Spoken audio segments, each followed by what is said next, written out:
Good morning, all of you. My name is Uma Bhatia, and this is the class of BHIC 134. And we are going to cover in this class Unit 3 and Unit 4.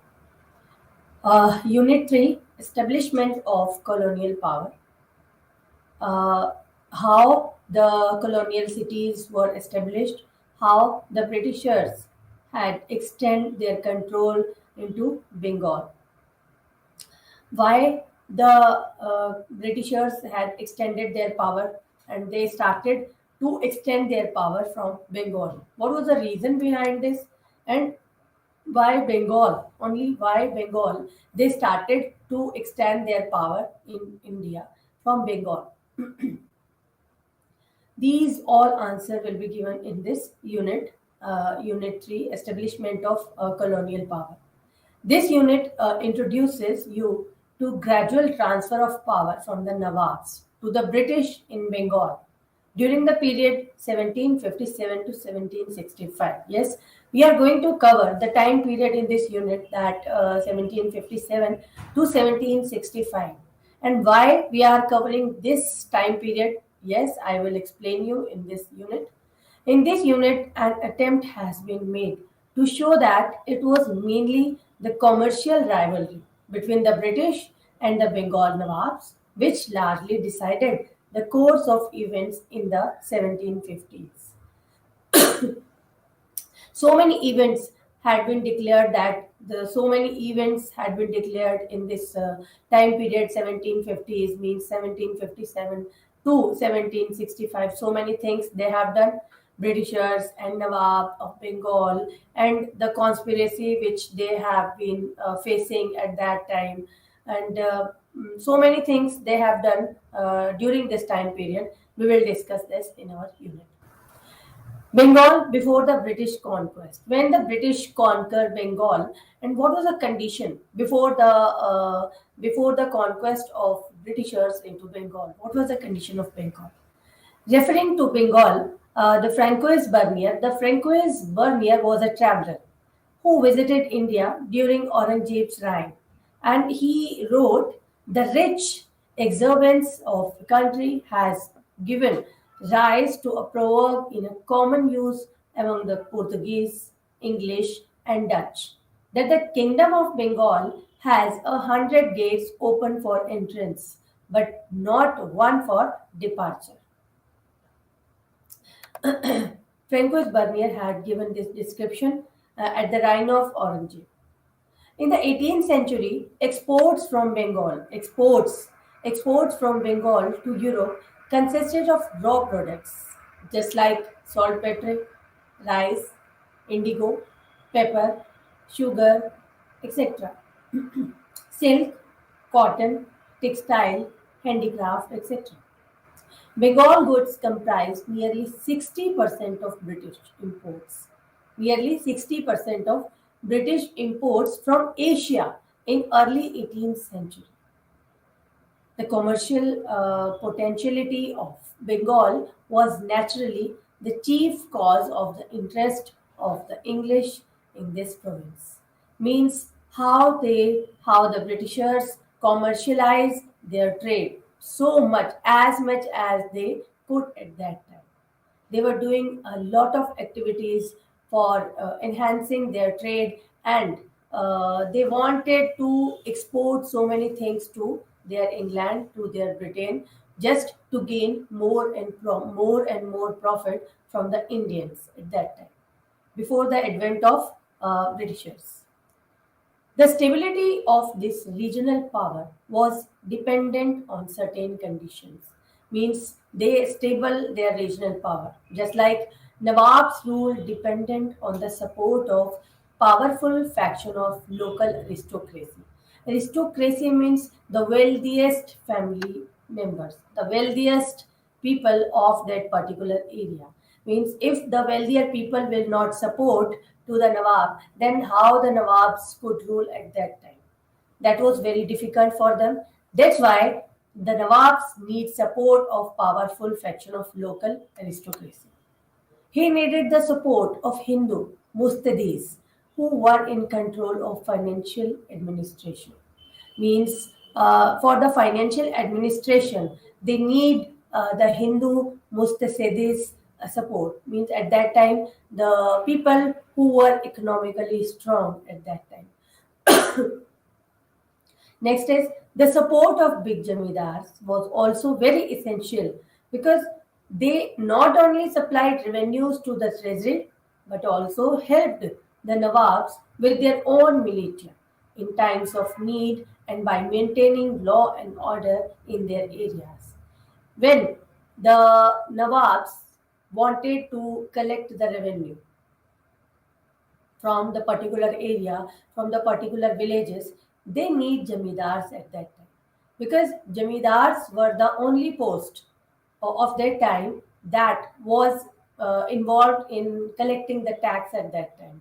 And they collected the tax and they had given the tax to the Nawabs at that time. Means the jamidaris and the post of jamidars was very essential for maintaining the revenue system at that time.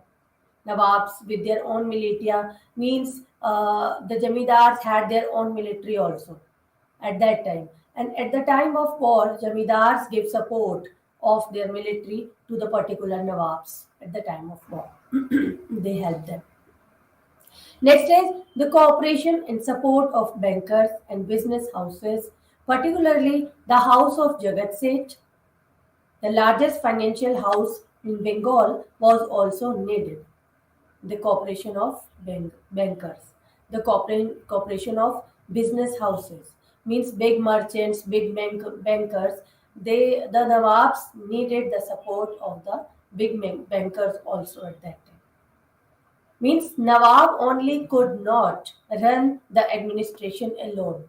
They Nawabs need a lot of important people just like jamidars, just like bankers, just like aristocrats. They need a lot of people like this. The British conquest of Bengal in 1757 to 1765. And you can call the question just like why you have taken this time period only, not before 1757, not after 65. What was the reason behind this? You can put the question because at that time the two important battles were fought at that time in Bengal, just like Battle of Plassey in 1757 and the Battle of Buxar in 1764. The two battles were fought at that time to maintain the administration of Britishers and to enhance the political power of Britishers in Bengal and the adjoining areas of Bengal also because they wanted to extend their trade. Who? Britishers. Britishers wanted to extend their trade and they wanted to monopoly. They wanted monopoly on trade. Just they need not uh, any lackings. They need not any lackings behind their trade. Because if they wanted to enhance their trade, then they need not any type of circumstances which by which they failed in their trade system. They wanted to extend their trade. That's why they had fought two battles. Because when Britishers came to India, side by side, the Dutch also came, Portuguese also came, and the French also came at that time. These three or four powers came regularly into India because, as I told you, as I shown you the Bernier description, he had said that the hundreds of gates open for entrance, but not one for departure. That's why the Britishers, the Dutch, the Portuguese, they came into India without any fear because uh, without any fear. Okay, and they wanted to extend their trade. I will tell you about the Battle of Plassey and the Battle of Buxar, and these two battles were very important for the entrance for maintaining their power into India of the Britishers. Sirajuddaulah and the British.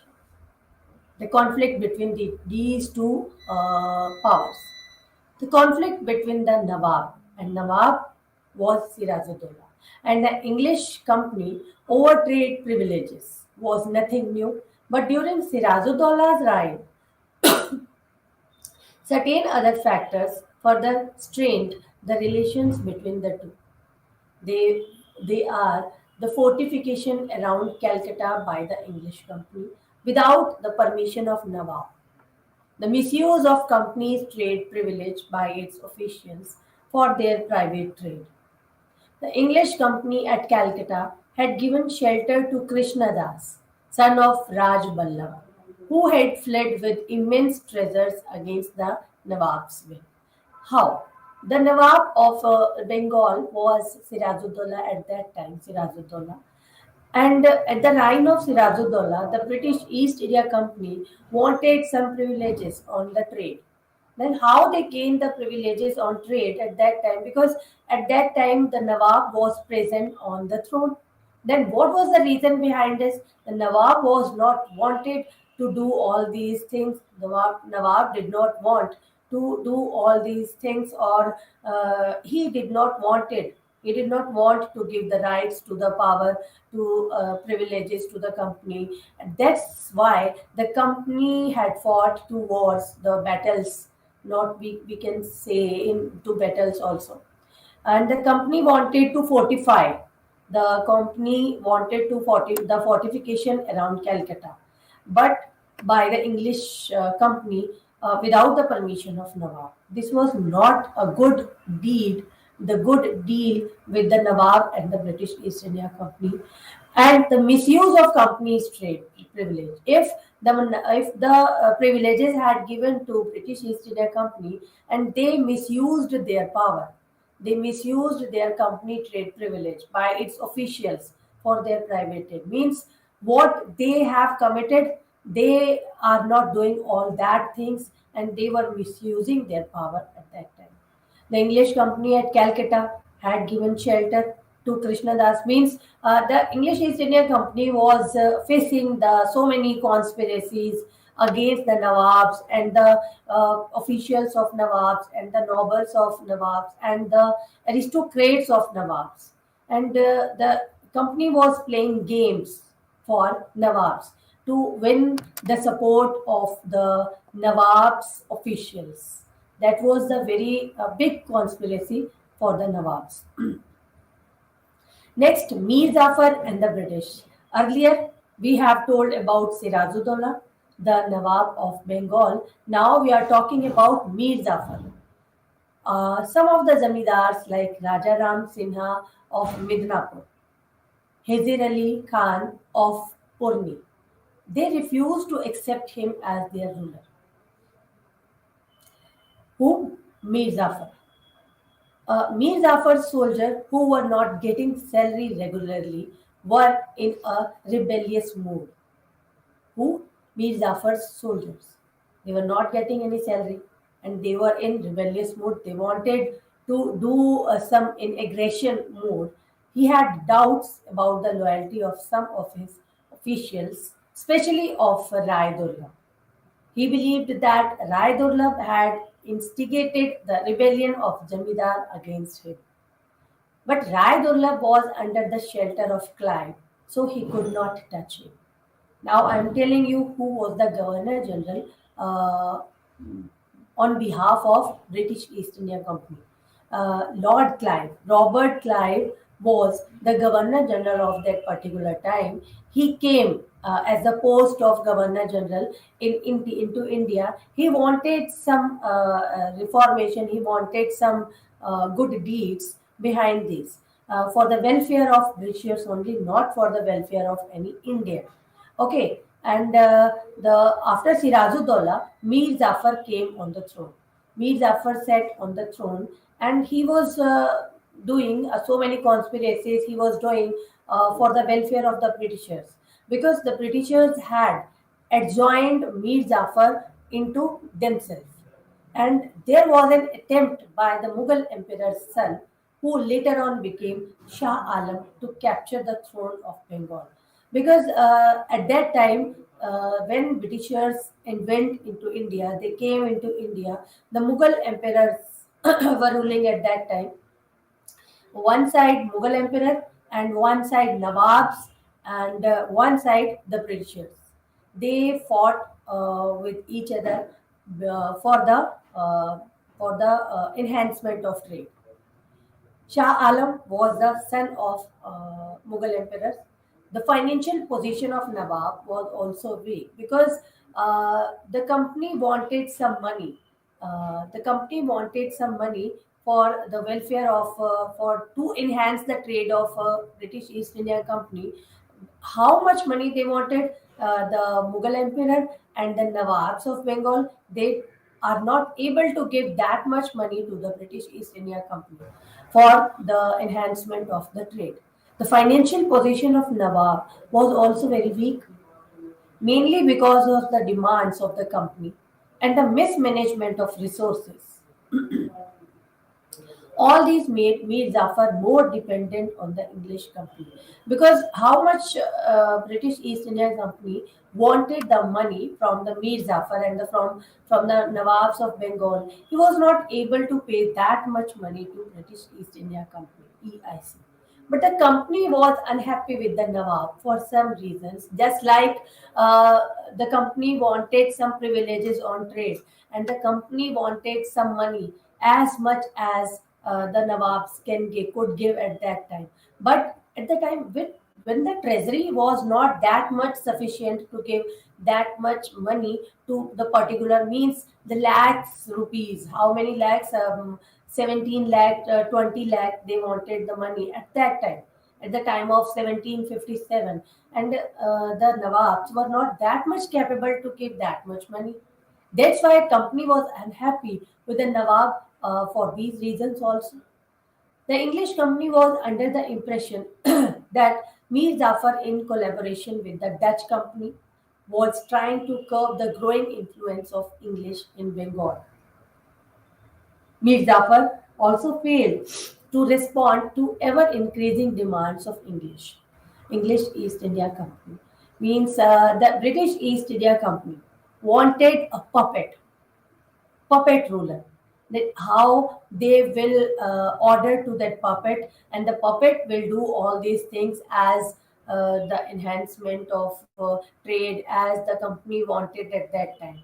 Only East India Company wanted a puppet. The company was not that much particular about each and everything for Indians and also India and Indians also.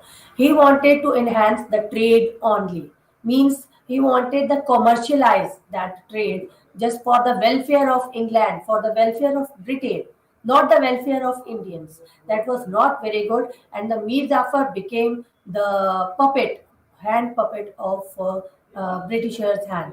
Okay, and after when the treasury was not that much sufficient to give money to the company, then the company thought that the Mir Jafar was not sufficient for us, and they wanted some other Nawab at the on behalf of Mir Jafar. The company wanted some other Nawab at that time because the demands of company was increasing and increasing. Mir Jafar was failed to respond the ever increasing demands of English at that time. Do I understand? Next, Mir Qasim. Do you know who was Mir Qasim? Mir Qasim was the son-in-law of Mir Jafar. Son-in-law of Mir Jafar. Uh, After Mir Jafar, Mir Qasim came into power. He sat on the throne. He helped the British because the company and the Mir Qasim, they both have decided that they both join the hands together. That the when as Britishers will say, the Mir Qasim will do the same, and the Britishers was also happy and the Mir Qasim was also happy. But some things they were happen at that time by which the Mir Qasim, the ruler of the Nawab of the Bengal, he was not happy after pertaining some things and he was not getting happy at that time, and he denied for giving the power to the Britishers. He denied so many things like After assumption of power, the two most important things that Mir Qasim did, two most important things that the Mir Qasim did at that time. What were the two most important things? That is shifting the capital from Murshidabad to Munger in Bihar in order to keep a safe distance from the company at Calcutta. Because when he entered into when Mir Qasim entered into Bengal and he wanted to started the good relationship between East Indian Company and the Nawab. He wanted to increase, but some circumstances happened at that time. He was not happy with the Britishers. When he saw the difference between what they had said and what they were doing at that time, when he had seen the difference, and he did so many things just like those Britishers will not like at that, reorganizing the bureaucracy by the men of his own choice and remodeling the army to enhance its skills and efficiency. These both things the Britishers did not want at that time. They did not want to shift the capital. They did not want to maintain the army, to maintain the bureaucracy of his own choice. No. As it happened in the case of Mir Zafar, in the case of Mir Qasim. Also, when the British found that Mir Qasim had failed to fulfill their expectation, they started searching for a suitable replacement of Mir Qasim. They wanted to replace Mir Qasim, but Mir Qasim was not ready to surrender so easily. He did not want to surrender, unlike his predecessor, as his predecessor means Mir Zafar had done so many mistakes. That's why he, after looking at the mistakes of Mir Zafar, Mir Qasim did not want to surrender so early. But Mir Qasim was not ready to surrender so easily. Unlike his predecessor, he tried to put up a united resistance against the British with the help of Mughal Emperor Shah Alam and the Nawab of Awadh Shujauddin. Means they tried to put up a united resistance against the British with the help of Shujauddin, with the help of Mughal Emperor Shah Alam, and they have joined the hands together. However, Mir Qasim ultimately failed to protect his throne, and the Battle of Buxar 1764 completed the victory and the domination of British in eastern India. The first step, the first step of Britishers was the Battle of Plassey, which was fought in 1757. And the next step means the both steps by which they maintained themselves strong into India. That was the Battle of Buxar, fought in 1764. In 1764, at the time of the Battle of Plassey, one side Mir Jafar and one side who was no one side Sirajuddaulah and one side Britishers. Britishers won the match. Britishers won the battle at that time. Okay. After 1757, in 1764, they fought the Battle of Buxar. Battle of Buxar, one side Shujauddaulah, Awadh's Nawab, Shah Alam II, Mughal Emperor, and third one is Mir Qasim. Okay, and the second, on second hand, the Britishers. And the Britishers wanted the hand puppet. The Mir Qasim did not want to be hand puppet of the hands of Britishers. That's why the reason behind these, and the battle was fought and the winning was for the Britishers won the battle of Buxar. After Mir Qasim, what was happened? In the summer of 1765, Lord Clive came back as Governor General of Bengal. In the summer of 1765, Clive came back as the governor of Bengal. Clive now engaged himself in completing his unfinished task. He wanted to finish his unfinished task, which they have left the uh, unfinished task to make the British the supreme political authority in Bengal. Yes, he wanted to make supreme political authority to Britishers in Bengal. Why they choose Bengal? Do you have any question related to this? Yes, I am telling you because Bengal was the port city and the exchange, like export and import, that was very much easy for them from that particular area. And the agriculture and the land fertility was very good of the Bengal. That's why they chosen Bengal to enhance their power to in Bengal and after the adjoining areas of Bengal who the Robert Clive approached the Mughal Emperor Shah Alam, who was practically a prisoner of Shujauddaulah, the Nawab of Awadh since that. 1761 for an agreement and means they wanted to maintain an agreement and some clashes between them. The Nawab of Awadh, they have made the prisoner to Shah Alam, Shujauddaulah. They have made the prisoner. The emperor responded positively to Clive's proposal. The emperor responded positively to Clive's proposal. An agreement was signed between Shah Alam and Clive on August 1765 after the Battle of Buxar. An agreement was signed between Clive and Shah Alam. By this agreement, Shah Alam was given Allahabad and the adjoining territories, while the emperor granted by a farman the Diwani of Bengal, Bihar, and Orissa to East India Company. The so many powerful the states had given to East India Company, just like Bengal, Bihar, and Orissa. The Diwani system of Bengal, Bihar, and Orissa was given to East India Company. Diwani system means the land agreement, the revenue system means the written and work related to the particular agriculture of that particular area had given to Britishers. In Allahabad Agreement, it was signed between Shah Alam and Robert Clive. The right of Diwani gave the British complete control over the Bengal revenue and administrative systems.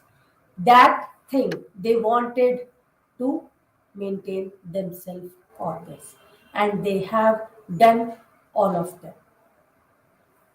Mir Qasim after Mir Qasim. Next is explanation for the political transformation, means how they transform their political power to British East India Company. The Farman or the imperial grant given by the Mughal Emperor Farrukhsiyar in 1717 gave duty-free concession only to companies' imports and companies' exports and not to the company servants' private trade. The misuse of this trade privilege by the company officials for private trade meant a heavy loss to Nawab's treasury. Means the treasury of Nawab was getting empty at that time. Both Sirajuddaulah and Mir Qasim complained to company against this misuse of trade privilege, but there was no change in the situation at that time. No change. Next, the English company began to increase its military strength and fortified Calcutta against the wish of Nawab. Because Nawab was not wanting to fortify the Calcutta, uh, but after against Nawab, the English East India Company has begun so many things like military strength increasing, like fortifying Calcutta at that time. This was a direct challenge to the authority of Nawab. Direct challenge. The British, who were in search of an ally for their own ends, found allies in this group. The British wanted to gain more trade privileges and to extract more resources from Bengal, while their Indian collaborators had the desire to establish their own political power in Bengal. Their common objective was to replace the present Nawab by a man of their common choice. Yes, the company wanted to replace the present Nawab by a man of their common choice. Hence, the conspiracy made the task easier for the British to establish their control over the Bengal Nawab. Next is the significance of British success. How the Britishers got success at the time of 1757 to 1765. The success of British in Bengal in the Battle of Plassey had a significant impact in the history of Bengal. Number one, the victory of British, whether by treachery or any means, undermined the position of the Nawab in Bengal. Apparently, there was not much change in the government, and the Nawab still remained the supreme authority. But in practice, the Nawab became dependent on company's authority, and the company began to interfere in the appointment of Nawab's official. If Nawab wanted to appoint any official, then company intervened. The company began to interfere in appointment of Nawab's official. Internal rivalry within the Nawab's administration was exposed, and the conspiracy of the rivals with the British ultimately weakened the strength of administration. Besides the financial gain, the English East India Company was also successful in establishing their monopoly over Bengal trade by marginalizing the French and the Dutch companies. Because at the time when Britishers came to India, the Dutch and the French, they both wanted to establish their companies into India again also. Next, in Unit 4, in Unit 3rd, we have studied a lot of things related to Bengal. Battle of Plassey, Battle of Buxar, okay, and the Treaty of Allahabad.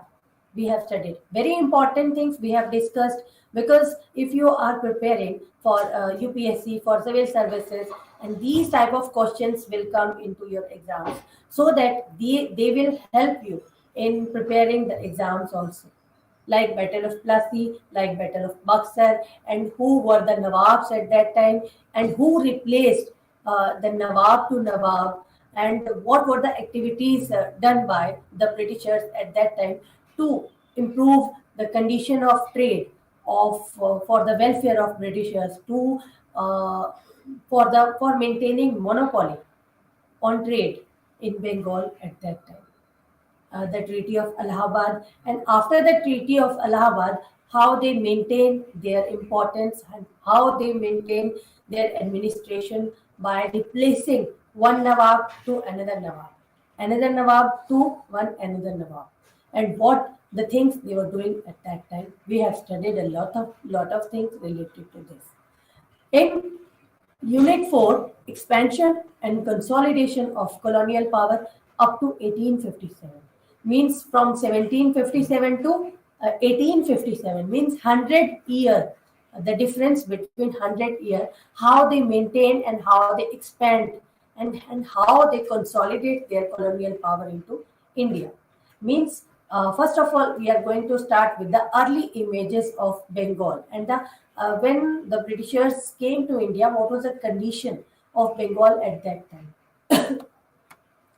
The early British, who had read about the Ottoman and Persian empires in the great traveler Bernier's writing, seem to have felt that a closer study of the Mughals would tell them very little that they did not know. It was believed by people like Sir William Temple in the classical age that Lycurgus Pythagoras had been taught by the Indians. The Indian scholars had taught so many things to that particular outsiders in Sanskrit, in Persian, because at the time when the Mughal emperors were on the throne, the main administrative language was Persian at that time. Yes, the Persian language, and the Brahmins, they follow Sanskrit language at that time. And when the travelers and when the outsiders came into India and they wanted to recollect the sources to know about the ancient history of India, to know about the medieval history of India, they gain help and they gain study from that particular Brahmins and the Persian travelers. Next is Warren Hastings and the British image of India. What was the British image of India when Warren Hastings entered into India? Warren Hastings was another Governor General who came into India after Robert Clive, and he took this mission rather very seriously. To fulfill this mission, he was aware that he required a band of dedicated administrators who would rise above the opportunistic fortune hunters who came from Britain to India. For this purpose, he made strenuous efforts to work towards institutions of learning which would first acquire the knowledge of golden past of India and then perhaps convey it to those who could be involved in the project of administrating India. This vision, which has sometimes been called the Orientalist vision, which was not confined to Warren Hastings alone. Warren Hastings, at the time when he entered into India, and what was the British image at that time, and he took seriously his mission when he entered into India. He wanted to fulfill the mission which he had taken when he was coming into India. He was very much aware and he required a band of dedicated administrators. And for the requirement of dedicated administration, he searched the path of the Orientalist system. Means, just like in a class, a teacher selected some monitors to control the class on behalf of the teacher. Like this situation, Warren Hastings had searched some monitors, some educated people, and by which he educates some people. Who Warren Hastings educates some people so that the Britishers can gain some help with these educated people. That is also known as Orientalist vision of Warren Hastings, and he has done so many things related to this. Next, William Jones. William Jones, an English jurist, he was not he was to commit himself to rediscovering India preciously for this region. Identifying with the Whig tradition of British politics, William Jones set himself the task of making India more intelligible to the British. He wanted to make some people very intelligent for the maintenance of the administration for the Britishers. It was that's why that the famous Asiatic Society was formed at that time. Famous Asiatic Society. The society was to cover the task of unearthing knowledge about Asia, both within and outside Asia. The Asiatic Society contributed in a major way by translating from Persian and Sanskrit works of grammar, Puranas, writings of Kalidasa. Secondly, the members of Asiatic Society researched and published a large number of articles on Indian society and Indian religion. As a result, Jones' contribution through the society was to infectiously spread the romantic fascination of India and her culture throughout Europe. After William Jones and after Warren Hastings. After William Jones and after Warren Hastings, Lord Macaulay came into India.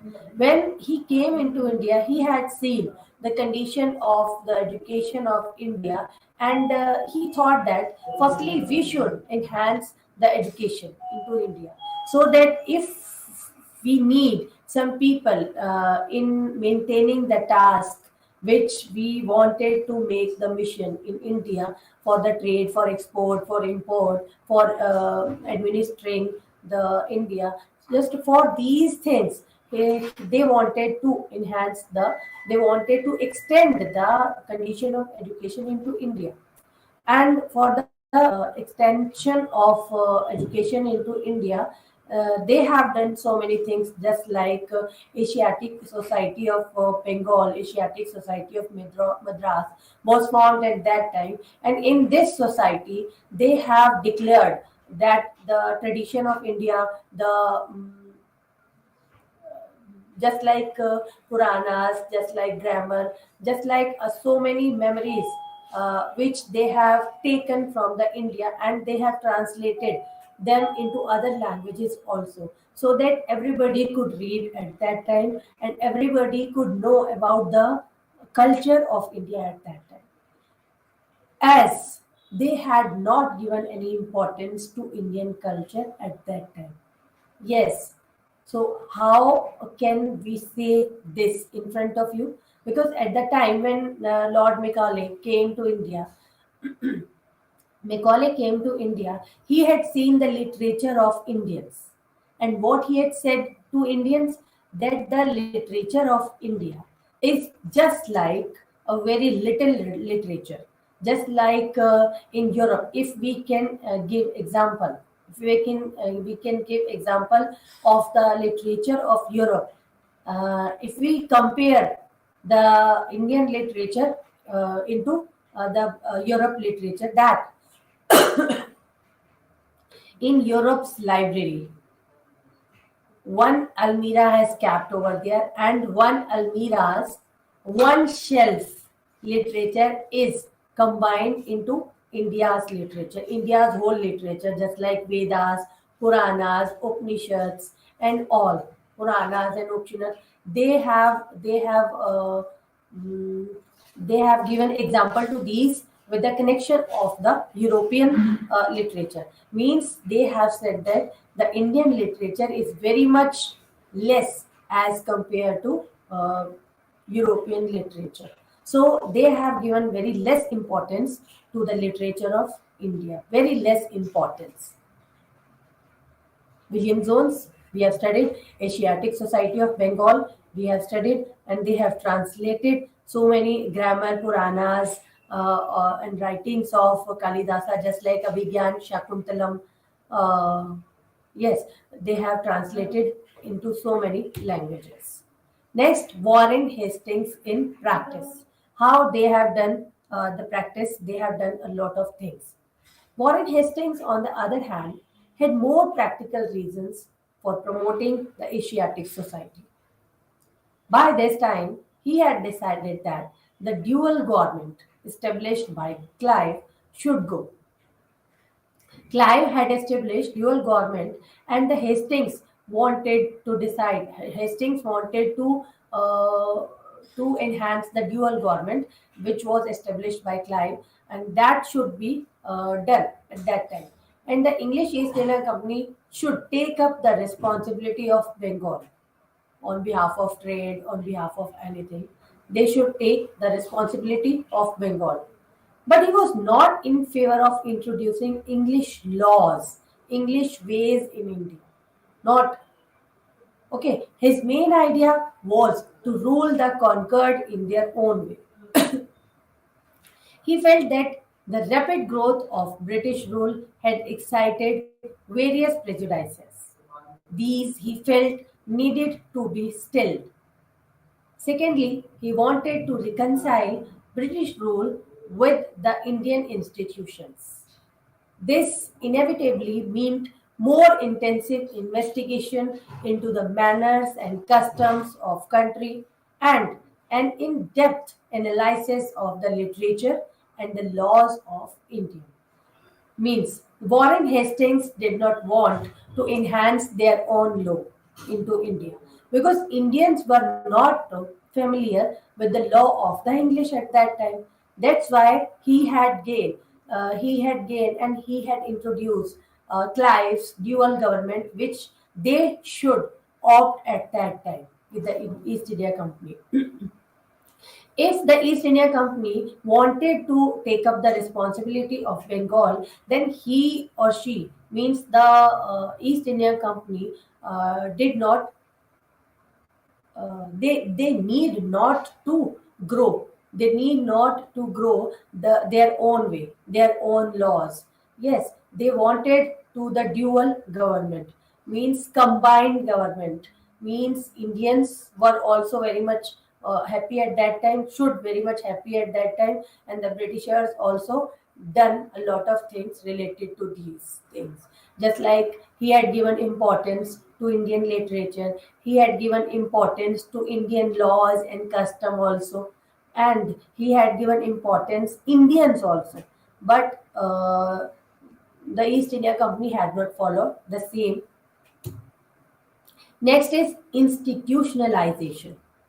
To enable the practical task of training and orienting future administrators to the goals of this task, in the tradition of Warren Hastings, Lord Wellesley established the Fort William College at Calcutta in 1800 so that the people would enhance their education in that particular college or there. The Fort William College basically impressed upon its students to study the Indian language so that the future administrators could take on the task of familiarizing themselves with the vernacular of the people and with India's past in a more concrete fashion. For example, studying Persian served very practical ends. Most of the Indian states used Persian as the language for maintaining official record and running the day-to-day business at that time. That's why the vision of learning about India's past glory and the practical needs of British administration were neatly devo- dovetailed. They have opened Fort William College in 1800 in Calcutta just to increase the education system into India. Warren Hastings, Warren Hastings, no? Yes, Warren Hastings had opened this.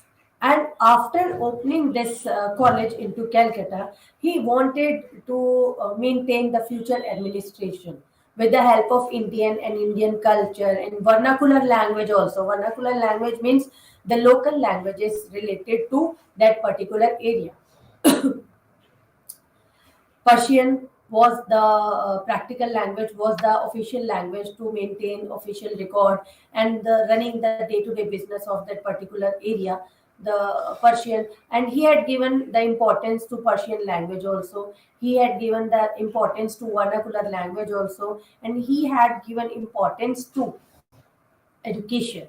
That was the basic need of for the Indians at that time. What do you think? The Britishers wanted to increase the education for their own welfare, for our welfares. No, not for our welfares. They wanted to increase the education for the welfare of themselves, for the welfare of British East India Company, so that they could have their own administrators, they could have their own helpers in doing all activities related to trade, related to enhancing the administration into India at that time. Next is evangelicalism and other new trends. Evangelicalism means they wanted to enhance, they wanted to spread the Christianity into India. The first and the most important thing is this, like they wanted to extend the Christianity into India. The new needs of British necessarily meant that the idea of retaining Indian institutions and laws had to be revived. If new products were to enter the market, there was a need to create a taste for them. This meant the infusion of a new way of life and culture, at least in the top crust of society. Yes, from these four lines, we can say that they can increase, they wanted to increase. What they wanted to increase? They wanted to increase the Christianity into India. The battle of improvement. How? They wanted to improve into India. The idea of improvement was to take shape in the late 18th and early 19th centuries as a part of the vision of Britain as a promoter of prosperity and civilization. That's why it was the Cornwallis agreed to settle the revenue permanently on the landed class in Bengal, on zamindars in Bengal. Lord Cornwallis' assumption was that since the main source of wealth was agriculture, the magic touch of property will create capital and market in land.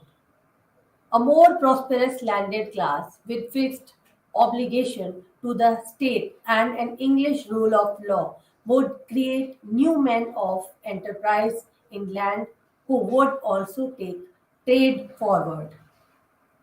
Charles Cornwallis was the another British Governor General who entered into India, and he entered into India to give the the very important thing, just like he wanted to enhance the revenue. He knew the condition of agriculture into India at that time. That's why he had introduced a new system, just like permanent settlement. Permanent settlement means he wanted to fix the revenue. He wanted to fix the revenue for the zamindars, for the peasants, so that in Bengal the agriculture will enhance and the assumption of revenue which they were getting at that time, that should be fixed, and there is no lackings of revenue for the British East India Company. That's why he has settled permanent settlement in Bengal at that time. Next is preservation and Monroe. The task of transforming the Indian mind was then to become more complex. The task of education in the process was mooted by liberal Macaulay as a prime responsibility of the British in India. But in the context of both the resistance of Orientalists and pragmatic Anglo Indians like Monroe wanted to preserve the Indian institutions and culture.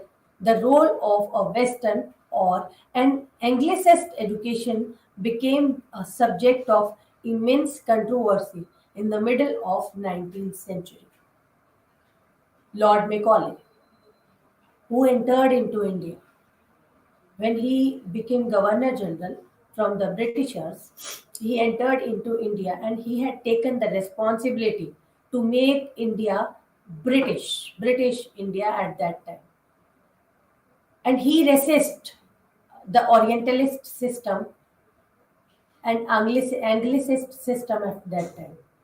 Because before before the advent of Macaulay, the system which was introduced in India, just like Orientalist and Anglicist, both things will be happen. What was be happen at that time in India? Orientalist system also and Anglicist system also. Anglicist means Anglo Indians and Orientalist means the pure Indians. Like Munro wanted to preserve the Indian institutions and culture, the role of a Western or an Anglicist education became a subject of immense controversy in the middle of 19th century. This was a big controversy in 19th century at that time. Anglicist and Orientalist.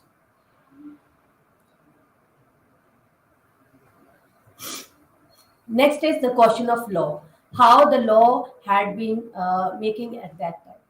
The utilitarian ideas were to have a fundamental influence in molding the British attitudes towards India. The question of law as an instrument of change was mooted under William Bentinck.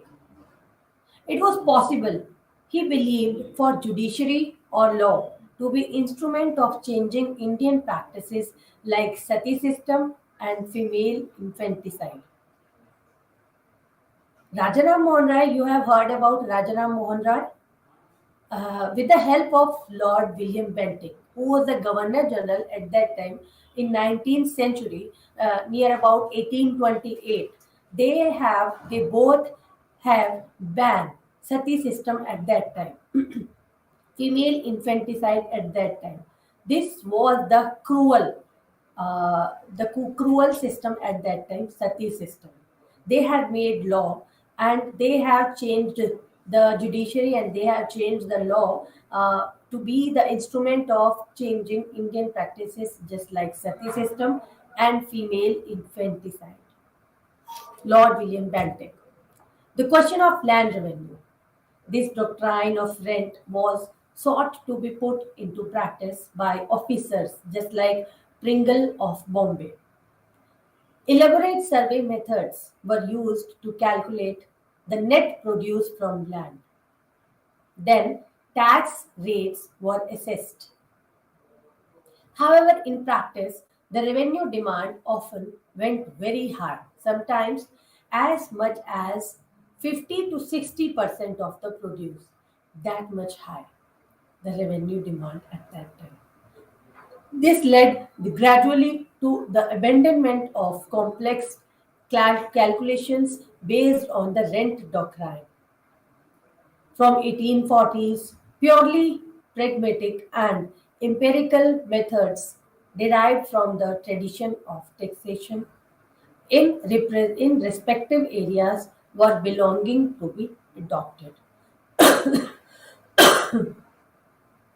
We have studied related to the doctrine of the taxation at that time, how they enhance their tax rates and how they excess their tax and the how they have taken the net produce of land at that time. Next is emerging vision of empire. The consolidation of empire under Lord Dalhousie was to take the paradoxes of various kinds of perceptions of British India still more forward.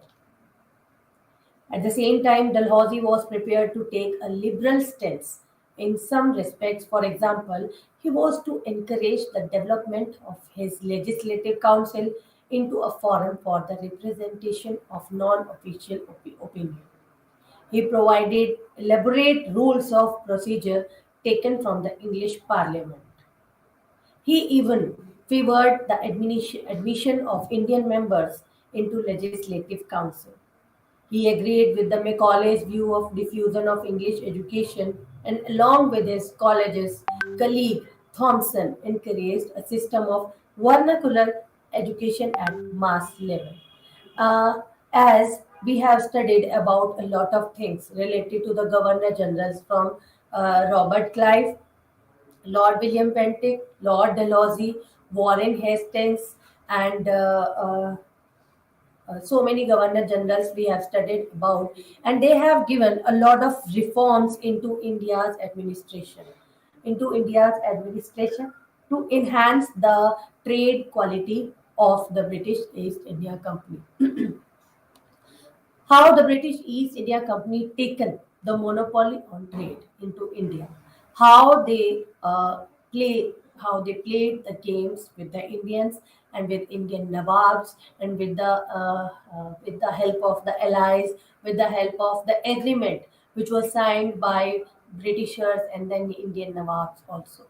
Under Lord Dalhousie, Lord Dalhousie had given the postal system to India also, and the land revenue system they have fixed the land revenue system so that no any lackings or enhancing in land revenue. And in land revenue this was the very at that time the with the help of when they went into Bengal, when they conquer Bengal, they had very big salary amount into, if we can say, the world officials' salary that Indians had got. Indians means the Britishers, which they went into India, and the British officials were gaining that much salary into India, as no one got salary from in any world, in any country, if we can see. Because Bengal, the agriculture of Bengal at that time was very good. That's why they had gained a lot of profits. They had gained a lot of benefits when they went into India, when they entered into India. And now this is the last point of our unit. Unit 3 and 4 we have covered. And in our next class, we will cover unit 5 and 6. Thank you and have a nice day.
I am Dr. Anjaya, Professor of History, Usmania University from Hyderabad, IGNOU Regional Center.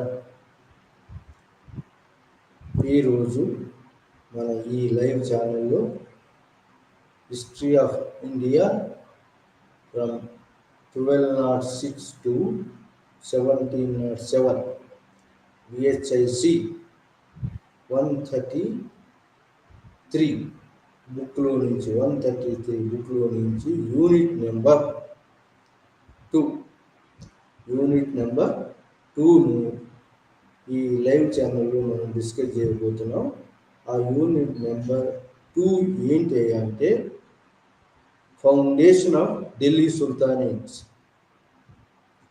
It's expansion and consolidation of the Delhi sultanate Kingdom Delhi sultanate Kingdom అనేది మనం ఈరోజు 3 aspect, foundation, expansion and consolidation of the power, 3 aspect గురించి మనం ఈరోజు ఈ live ఛానల్లో discuss చేయబోతున్నాం. Foundation of Delhi sultanate మనకు తెలిసిందే. ఫౌండేషన్ ఆఫ్ ఢిల్లీ సుల్తానేట్ కోసం ముస్లిం దండయాత్రలు, గజ్నీ మహమ్మద్ మరి గోరీ మహమ్మద్లు చేశారని, గజ్నీ మహమ్మద్ అంతకంటే ముందు సెంట్రల్ ఏషియాలో నొమాడిక్ ట్రైబ్స్, మంగోల్స్ మరి సెంట్రల్ ఏషియాలో డిస్టర్బ్ చేయటం వల్ల అక్కడ ఉన్నటువంటి అక్కడ సెంట్రల్ ఏషియా, వెస్ట్ ఏషియా ప్రాంతం అంతా నొమాడిక్ ట్రైబ్తో కూడుకున్నది.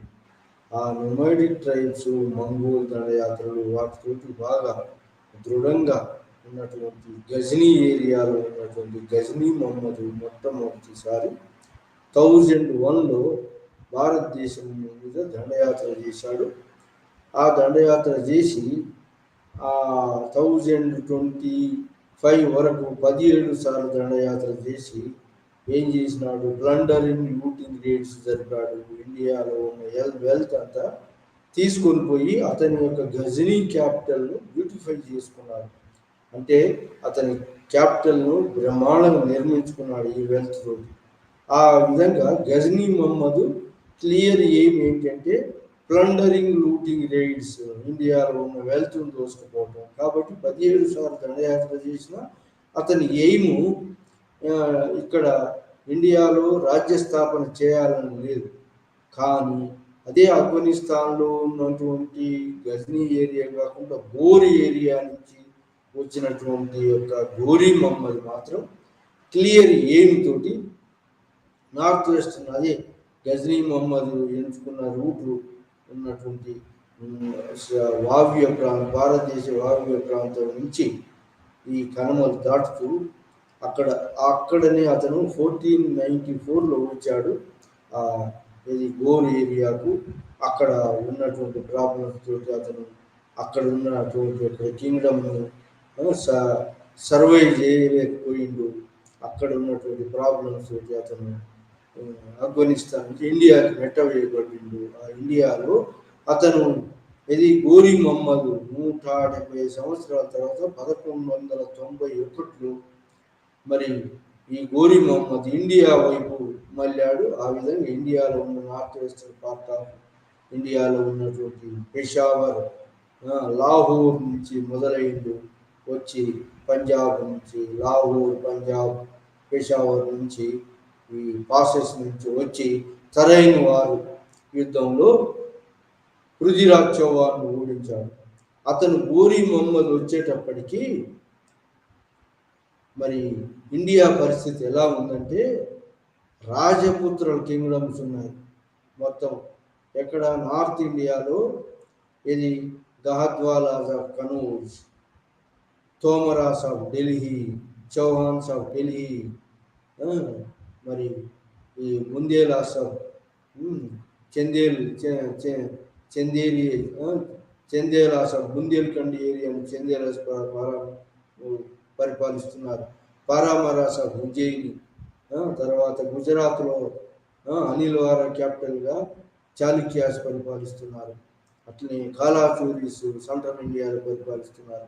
సో ఆ విధంగా ముక్కలు ముక్కలుగా చేయబడి ఉన్నటువంటి యొక్క రాజపుత్ర రాజ్యాలు ఉండి ఒకరి మీద ఒకరు యుద్ధాలు చేస్తూ మరి వార్ టెక్నిక్స్ కూడా ఏమి పెంచుకోలేకపోయారు. వాళ్ళు ఒకరి మీద యుద్ధాలు ఫ్యూడల్ యుద్ధాలు చేస్తూ ఉన్నారు. సో ఆ విధంగా ఉన్నటువంటి పరిస్థితిలో గోరీ మహమ్మద్ దండయాత్ర చేశాడు. మరి ఫస్ట్ బ్యాటిల్ ఆఫ్ తరైన్లో పృథ్వీరాజ్ చౌహాన్తో యుద్ధం జరిగింది. చౌహాన్ అతను ఓడించాడు పృథ్వీరాజ్ చౌహాన్. ఆ ఫస్ట్ బ్యాటిల్ ఆఫ్ తరైన్లో ఓడిపోయిన గోరీ మహమ్మద్ వెనక పోయి మళ్ళీ 6 నెలల్లో మళ్ళీ సైన్యాన్ని కూర్చుకొని మళ్ళీ రెండవ తరైన్ యుద్ధానికి తెరలేపాడు. రెండవ తరైన్ యుద్ధంలో మరి పృథ్వీరాజ్ చౌహాన్ ఓడించి గోరీ మహమ్మద్ ఓడించి ఆ విధంగా ఢిల్లీని పట్టుకున్నాడు. ఢిల్లీ పృథ్వీరాజ్ చౌహాన్ యొక్క క్యాపిటల్. ఆ విధంగా పృథ్వీరాజ్ చౌహాన్ తొలగించి ఢిల్లీని పట్టుకున్నటువంటి యొక్క గోరీ మహమ్మద్ క్లియర్ ఎయిమ్తో వచ్చిండు. అతను ఏంటి, ఇక్కడ రాజ్యస్థాపన ముస్లిం రాజ్యస్థాపన చేయాలని వచ్చినటువంటి యొక్క గోరీ మహమ్మద్ చౌహాన్ ఓడించాడు. ఆ తర్వాత గాద్వాలను ఓడించాడు.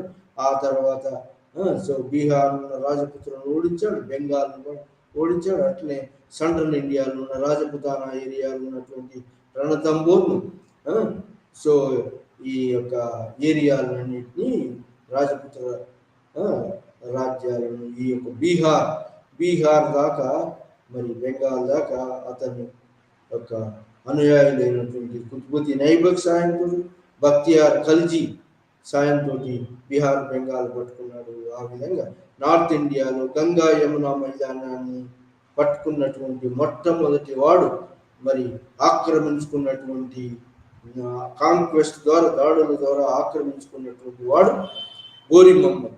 ఆ విధంగా ముస్లిం రాజ్య స్థాపన చేయగలిగింది. అతని రాజ్య స్థాపన చేయడానికి గల కారణాలు ఏంటి అంటే, ఇక్కడ భారతదేశంలో ఒక పెద్ద రాజరిక వ్యవస్థ లేదు.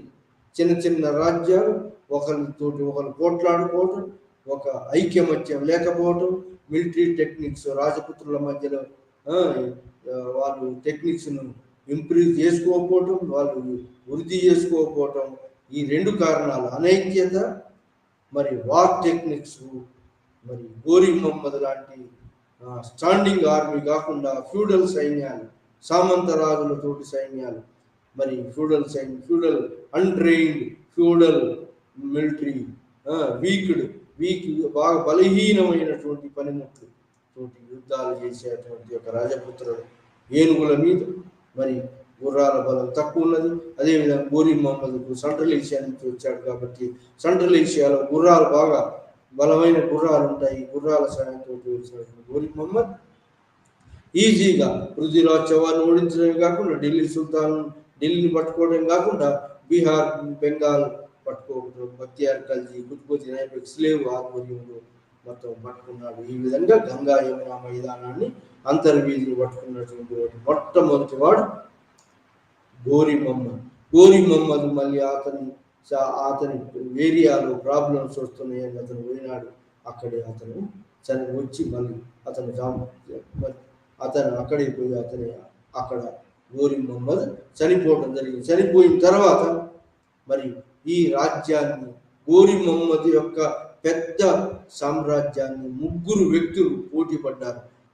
ఒకడు ఎల్డజ్ అనేటువంటి వాడు, ఇంకోడు కుబాష్ అనేవాడు, ఇంకోడు ఈ యొక్క కుతుబుద్దీన్ ఐబక్ను ఆల్రెడీ గోరీ మహమ్మద్ ఉండగానే అతన్ని ప్రకటించాడు. ఎవని viceroy of Delhi, governor of Delhi and military commander of India, మొత్తం ఇండియా మిలిటరీ కమాండర్గా ప్రకటించే సుప్రీం హ్యాండ్ ఎవరు, కుతుబుద్దీన్ ఐబక్. వాడు కూడా స్లేవే.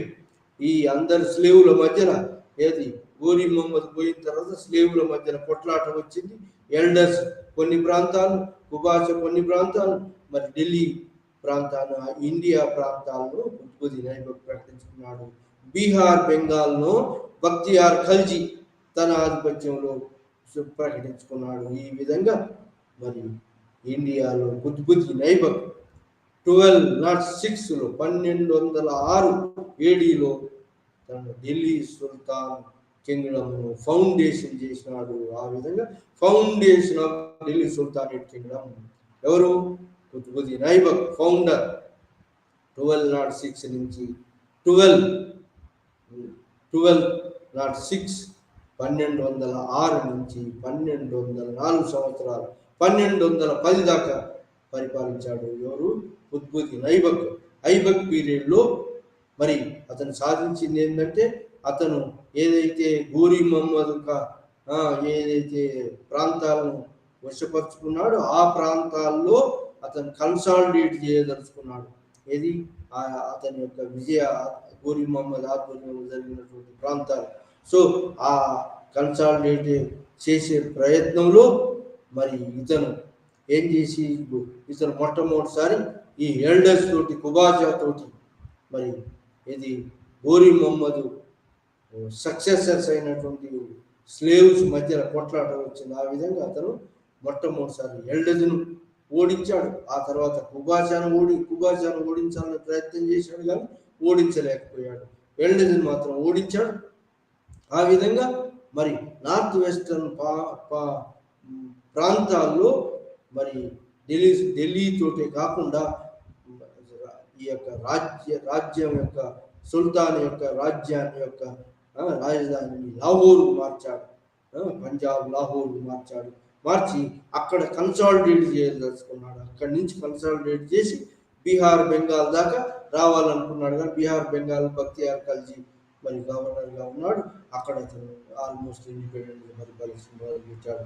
సో ఈ విధంగా ఢిల్లీ సుల్తాన్లో 4 సంవత్సరాలు పరిపాలించినటువంటి Qutubuddin Aibak, slave of the Mahammad Ghori, ఇతను కుతుబ్ మినార్ ఫౌండేషన్, ఈ గంగా యమున అంతర్వేది, నార్త్ వెస్టర్న్ ప్రాంతంలో ఉన్నటువంటి యొక్క పంజాబ్ లాహోర్ మరి ఈ యొక్క ఎల్డర్స్ను అరికట్టడం, ఖోరజిమ్ ఎంపైర్ ససానిక్ రూలర్ కూడా ఇతను ఢిల్లీని ఆక్రమించుకోవాలని వాళ్ళ యొక్క ప్రయత్నాలను, నార్త్ వెస్టర్న్ ప్రాంతంలో వచ్చినటువంటి థ్రెట్స్ అన్నింటినీ ఎదుర్కోగలిగి నార్త్ వెస్టర్న్ ప్రాంతంలో లాహోర్ క్యాపిటల్గా పరిపాలించినటువంటి వాడు కుతుబుద్దీన్ ఐబక్. ఢిల్లీ ఎక్కడ? గంగా యమున అంతర్వేది మొత్తం రాజపుత్రులను, కొంతమంది ఆ ఏరియాలో రాజపుత్రులను ఓడించి పరిపాలించినటువంటి వాడు కుతుబుద్దీన్ ఐబక్. ఆ విధంగా కొంత మరి స్టెబిలిటీని సంపాదించాడు కుతుబుద్దీన్ ఐబక్. కానీ అతను స్వల్ప కాలంలోనే అతను 4 సంవత్సరాల కాలంలో పరిపాలించాడు. ఆ తర్వాత ఈ 4 సంవత్సరాల కాలంలో అతను చేసింది ఏంటంటే, ఉన్న వరకు కన్సాలిడేషన్ చేశాడు. నార్త్ వెస్టర్న్ పార్ట్ ఆఫ్ ఇండియాలో వచ్చిన థ్రెట్స్ ఎదుర్కొన్నాడు. కుతుబ్ మినార్ మరి ఫౌండేషన్ కూడా చేయడం జరిగింది. ఇతని తర్వాత అతని యొక్క అల్లుడు ఇల్తుత్మిష్ రాజ్యానికి వచ్చాడు. ఎప్పుడు? 1210లో ఇల్తుత్మిష్ ఇక మొత్తం రాజ్యాన్ని, ఢిల్లీ సుల్తానేట్ను రియల్ ఫౌండర్ ఎవడయ్యా అంటే కుతుబుద్దీన్ ఐబక్ కాదు.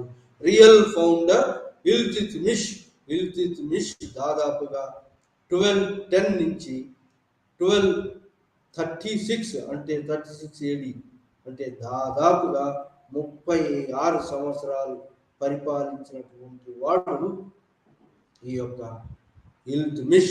ఇల్తుమిష్ ఆధ్వర్యంలో Delhi sultan kingdom foundation real founder అని అన్నారు. ఎందుకంటే real founder of Delhi sultanate కింగ్డమ్ను ఇల్తుమిష్ ఫౌండేషన్ చేసినాడు. ఆ విధంగా ఈ విధంగా అనైక్యతగా, ఈ ఇన్స్టెబిలిటీగా ఉన్నటువంటి ఢిల్లీ సుల్తానేట్ కింగ్డమ్ను మరి అతని అల్లునికి ఇస్తే, ఇల్తుమిష్ అతని యొక్క అల్లుడు. సో అతని యొక్క అల్లుడు మరి ఇల్తుమిష్ ఆధ్వర్యంలో ఈ యొక్క కాలంలో మరి మొత్తం రాజ్యాన్ని, ఢిల్లీ సుల్తాన్ రాజ్యాన్ని పెద్ద రాజ్యంగా ఏర్పాటు చేశాడు. నార్త్ వెస్టర్న్ పార్ట్ ఆఫ్ ఇండియాలో ఇతను మళ్ళీ కన్సాలిడేట్ చేశాడు. ఇతని కాలంలో ముఖ్యమైన నార్త్ వెస్టర్న్ ప్రాంతంలో ఏం జరిగిందంటే, 1221 ఏడి నుంచి ఆర్సిఈ నుంచి మంగోల్ దండయాత్ర జరిగాయి. మంగోల్ దండయాత్రలకు ఇతను ఫాలో అయినటువంటి ఏంటి పాలసీ అలూఫ్నెస్ అంటే దూరంగా ఉండటం. అక్కడ ఖవారజిమ్ ఎంపైర్ను మంగోలు పట్టుకున్నారు. ఖవారజిమ్ రూలర్ మంగ్బారాని వచ్చి నాకు షెల్టర్ ఇవ్వమని ఢిల్లీలో అడిగితే ఈ ఇల్తుమిష్ తిరస్కరించాడు. నీకు ఇక్కడ సరైన వాతావరణం లేదు అని ఆ యొక్క మంగోలుల యొక్క చెంగీజ్ ఖాన్ యొక్క కోపాగ్నికి ఢిల్లీ సుల్తాన్ కింగ్డమ్ బలి కాకుండా ఉండటానికి అతని ఈ ఖవారజిమ్ రూలర్ యొక్క సన్ మరి షెల్టర్ ఊరితే ఆ షెల్టర్ ఇయ్యకుండా తెలివిగా జవాబు చెప్పాడు.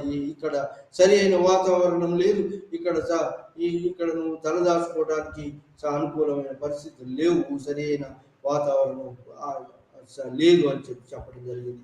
ఆ విధంగా ఏంటంటే ఖవారజిమ్ రూలర్ కూడా ఇతనికి ఎన్వాయిని పంపాడు. ఎన్వాయ్ అంటే దూతను పంపాడు, అలయన్స్ పెట్టుకుందాం. కానీ అలాంటి అలయన్స్ పెట్టుకుంటే ఈ మంగోళ్లకు మన శత్రువు అయిపోతామని చెప్పి అలయన్స్ కూడా నిరాకరించి మరి అలూఫ్నెస్ అంటే మంగోళ్ళ దండయాత్రలకు దూరంగా ఉండటానికి ప్రయత్నం చేశాడు. దాన్ని అలూఫ్నెస్ అంటారు. 3 పాలసీలు ఢిల్లీ సుల్తానేట్ పరిపాలకులు ఫాలో అయినారు. మంగోళ్ళ యొక్క థ్రెట్ నుంచి రక్షించుకోవడానికి ఒకటి అలూఫ్నెస్ అనేది, దూరంగా ఉండటం అనేది ఒకటి. రెండవది ఏంటి అపీస్మెంట్, తృప్తిపరిచే విధానం. అపీస్మెంట్ పాలసీ రెండవ పాలసీ, తృప్తిపరిచే విధానం. మూడవది రెసిస్టెన్స్, నిరోధించడం. ఈ 3 పాలసీలు ఢిల్లీ సుల్తాన్స్ మంగోలు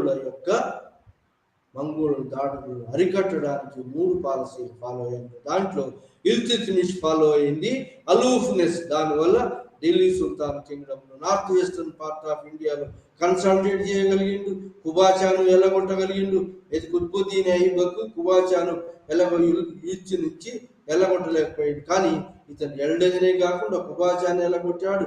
అదే కాకుండా ఖవారజిమ్ రూలర్ను కూడా అతని దాడిని నుంచి మంగోల్ దాడి నుంచి నార్త్ వెస్టర్న్ పార్ట్ ఆఫ్ ఇండియాను కన్సాలిడేట్ చేయగలిగాడు ఇల్తుత్మిష్.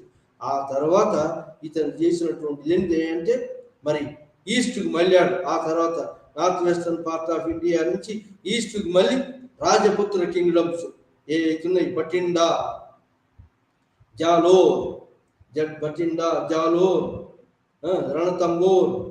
సో ఈ యొక్క ఏరియాలో రాజపుత్ర రాజును ఓడించి గంగా యమున అంతర్వేది ప్రాంతాలను రాజపుతాన ఏరియాను మరి ఇతను పట్టుకోగలిగాడు. రాజపుతాన ఏరియా మీద ఇతని యొక్క సక్సెస్ ఇతను బీహార్ దాకా మరి బెంగాల్ లక్నావతిని కూడా బక్తియార్ ఖల్జీని కూడా మెడల్ వంచి అతన్ని సామంతంగా చేసుకున్నాడు. అది ఇల్తుమిష్ చేసినటువంటి కన్సాలిడేషన్, ఫౌండేషన్ అండ్ కన్సాలిడేషన్. ఇంకా ఒకటి ఏంటంటే ఇల్తుమిష్ ఈ లాంగ్ పరిపాలనలో ఏం చేసినంటే ఈ యొక్క సెంట్రల్ ఏషియాలో ఉన్నటువంటి యొక్క అడ్మినిస్ట్రేటివ్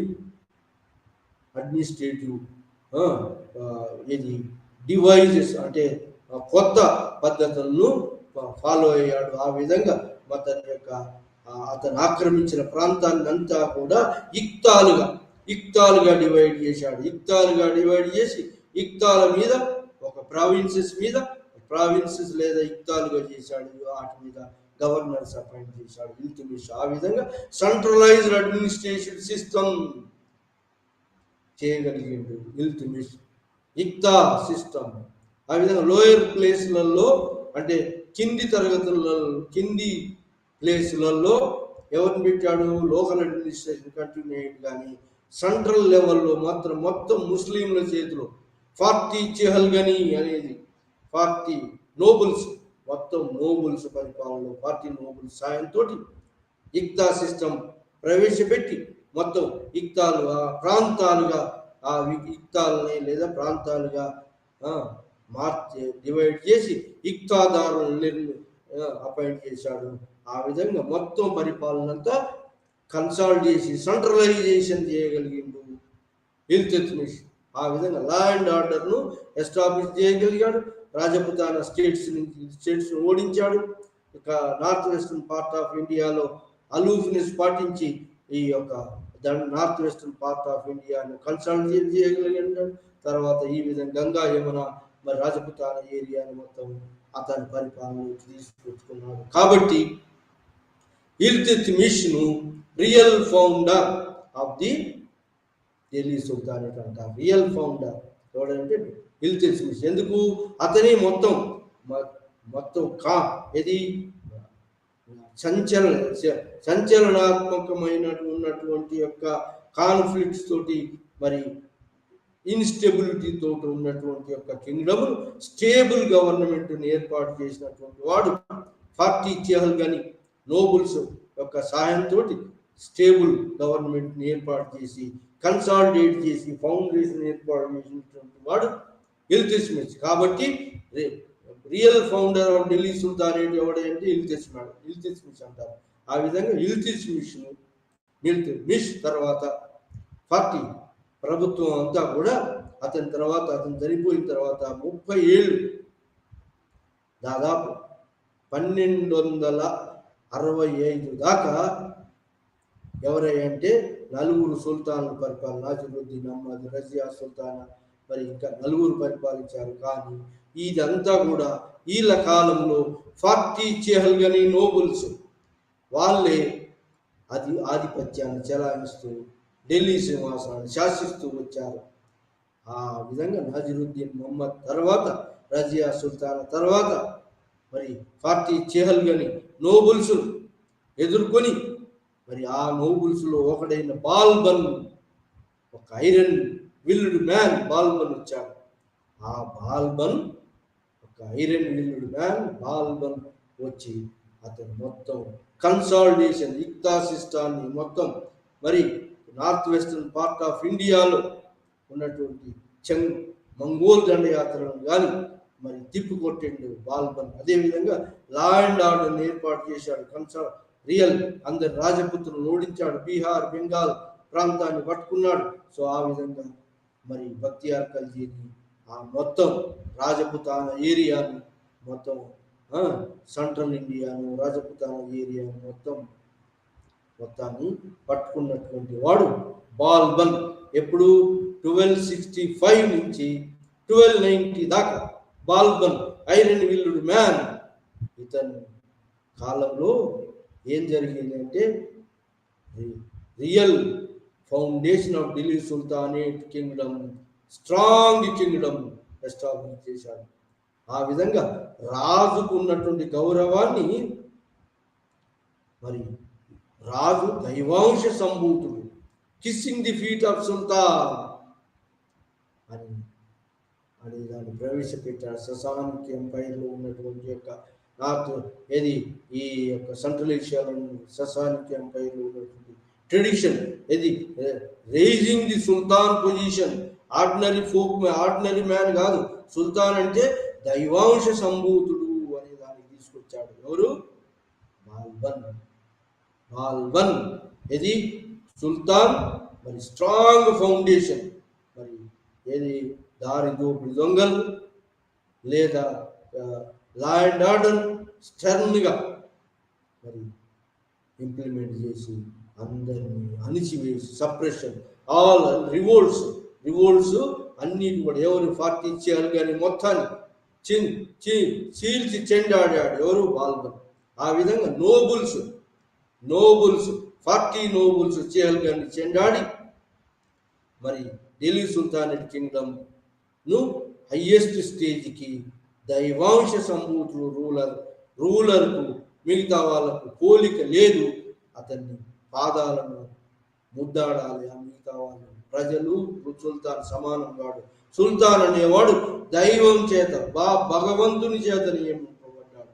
దైవాంశ సంభూతుడు అని firm law and order, consolidation of the kingdom మరి అన్నిటిని ఎదుర్కొని మరి Balban iron willed man iqta system ఏదైతే చేసినటువంటి ఇల్తుమిష్ కాలంలో జరిగింది ఏంటి అంటే మరి కుతుబ్ మినార్ కంప్లీట్ చేయగలిగింది ఇల్తుమిష్. ఫౌండేషన్ కుతుబుద్దీన్ ఐబీకి వేస్తే కంప్లీట్ చేసినటువంటి వాడు అతని యొక్క అల్లుడు ఇల్తుమిష్. సో ఆ విధంగా ఇల్తుమిష్ అతని తర్వాత మరి మళ్ళా పవర్ అంతా డైల్యూట్ అయిపోయింది.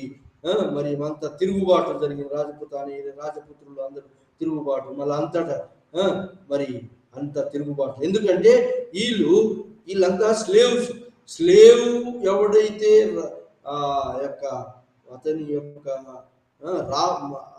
అతని స్లేవ్గా ఉన్నటువంటి వాడు, అతనికి ఎవడైతే స్లేవ్గా ఉన్నాడో వాడు చనిపోయిన తర్వాత వీళ్ళు అదే లాయాలిటీని వాళ్ళ సక్సెసర్కు ప్రదర్శించలేదు.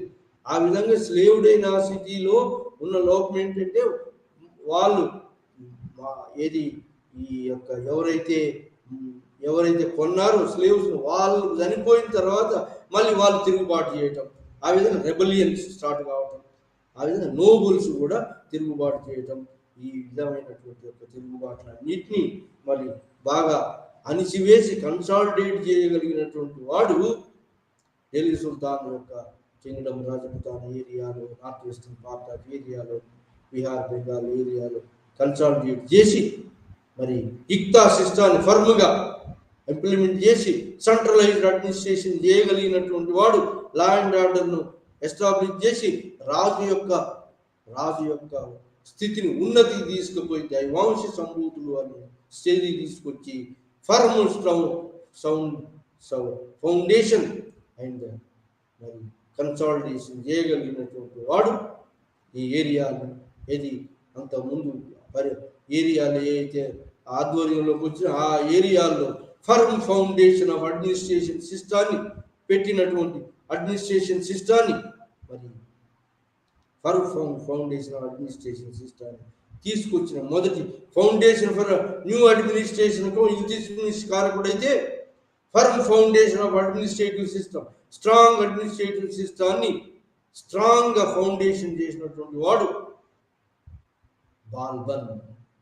1265 నుంచి 1290 దాకా పరిపాలించినటువంటి బాల్బన్ ఈ రెండు ఆస్పెక్ట్లో సక్సెస్ అయినాడు. ఒకటేమో ఉచ్చ స్థితికి తీసుకురావడం, రాజవంశము, రాజులు ప్రజలతో సమానంగా దేవుని యొక్క దైవాంశ సంభూతులు అనేది, ఇంకోటి కిస్సింగ్ ది ఫీట్ ఆఫ్ సుల్తాన్ అనేది, తర్వాత నోబుల్స్ అణచివేసి మరి నోబుల్స్ను కూడా సామాన్యులను కూడా మిలిటరీలోకి తీసుకొని స్ట్రాంగ్ మిలిటరీని ఏర్పాటు చేసినటువంటి వాడు బాల్బన్. స్ట్రాంగ్ మిలిటరీ కాకుండా మరి ఇంకా లా అండ్ ఆర్డర్ను, పీస్ అండ్ ఆర్డర్ను ఎస్టాబ్లిష్ చేసినటువంటి వాడు, consolidation of the it's administrative చేసినటువంటి వాడు బాల్బన్. ఆ విధంగా ఢిల్లీ సుల్తాన్లు మరి మన ఇండియాలో ఉన్న రాజపుత్రులకు తేడా ఏంటంటే వాళ్ళు standing army, trained army. Delhi సుల్తాన్లు మరి టెక్నిక్స్ కూడా బాగా ఉన్నాయి. మరి మన ఇండియాలో ఏమో ఫ్యూడల్ ఆర్మీ, మరి లో టెక్నిక్స్, వార్ వెపన్స్ అంత టెక్నిక్స్ లేవు. మరి ఇంకా స్టాండింగ్ ఆర్మీ కాదు, ఫ్యూడల్ ఆర్మీ, అప్పటికప్పుడు గ్యాదర్ చేసినటువంటి సామంత రాజులు, చీఫ్స్ సప్లై చేసినటువంటి ఆర్మీ, ఒక యూనిఫైడ్ కమాండర్ లేకుండా చెల్లాచెదురుగా ఉన్నటువంటి ఆర్మీ. అందుకోసం ఢిల్లీ సుల్తానులు ఈజీగా భారతీయుల మీద గెలవగలిగిండ్రు, వాళ్ళ ఫౌండేషన్ చేయగలిగిండ్రు. ఆ విధంగా స్ట్రాంగ్ ఫౌండేషన్ చేయగలిగినటువంటి వాడు ఇల్తుమిష్. అడ్మినిస్ట్రేటివ్ ఫౌండేషన్ స్టార్ట్ చేసినటువంటి వాడు ఇల్తుమిష్. దాన్ని స్ట్రాంగ్గా మరి ఇన్కల్కేట్ చేయగలిగినటువంటి వాడు, ఎస్టాబ్లిష్ చేయగలిగినటువంటి వాడు ఎవడు? బాల్బన్. ఆ విధంగా బాల్బన్ పీరియడ్ ఉచ్చ స్థితికి కొంత అడ్మినిస్ట్రేటివ్ కన్సాలిడేషన్ జరిగింది. ఆ తర్వాత వచ్చి బాల్బన్ తర్వాత 1290 తర్వాత సక్సెసివ్ వార్స్ జరిగినాయి. బాల్బన్ మరణానంతరం 2 సంవత్సరాలు సక్సెసివ్ వార్స్ జరిగినాయి. ఈ సక్సెసివ్ వార్లో అల్టిమేట్గా ఎవరు వచ్చారంటే జలాలుద్దీన్ ఖిల్జీ వంశం వచ్చింది. టర్కిష్ వంశం పోయి ఖిల్జీ వంశం వచ్చింది. ఆ విధంగా మంగోలు ప్రాబ్లంను మరి ఢిల్లీ సుల్తాన్లు ఎదుర్కొన్నటువంటి మంగోల్ ప్రాబ్లంలు మరి 3 పాలసీలు ఫాలో అయిందని చెప్పారు.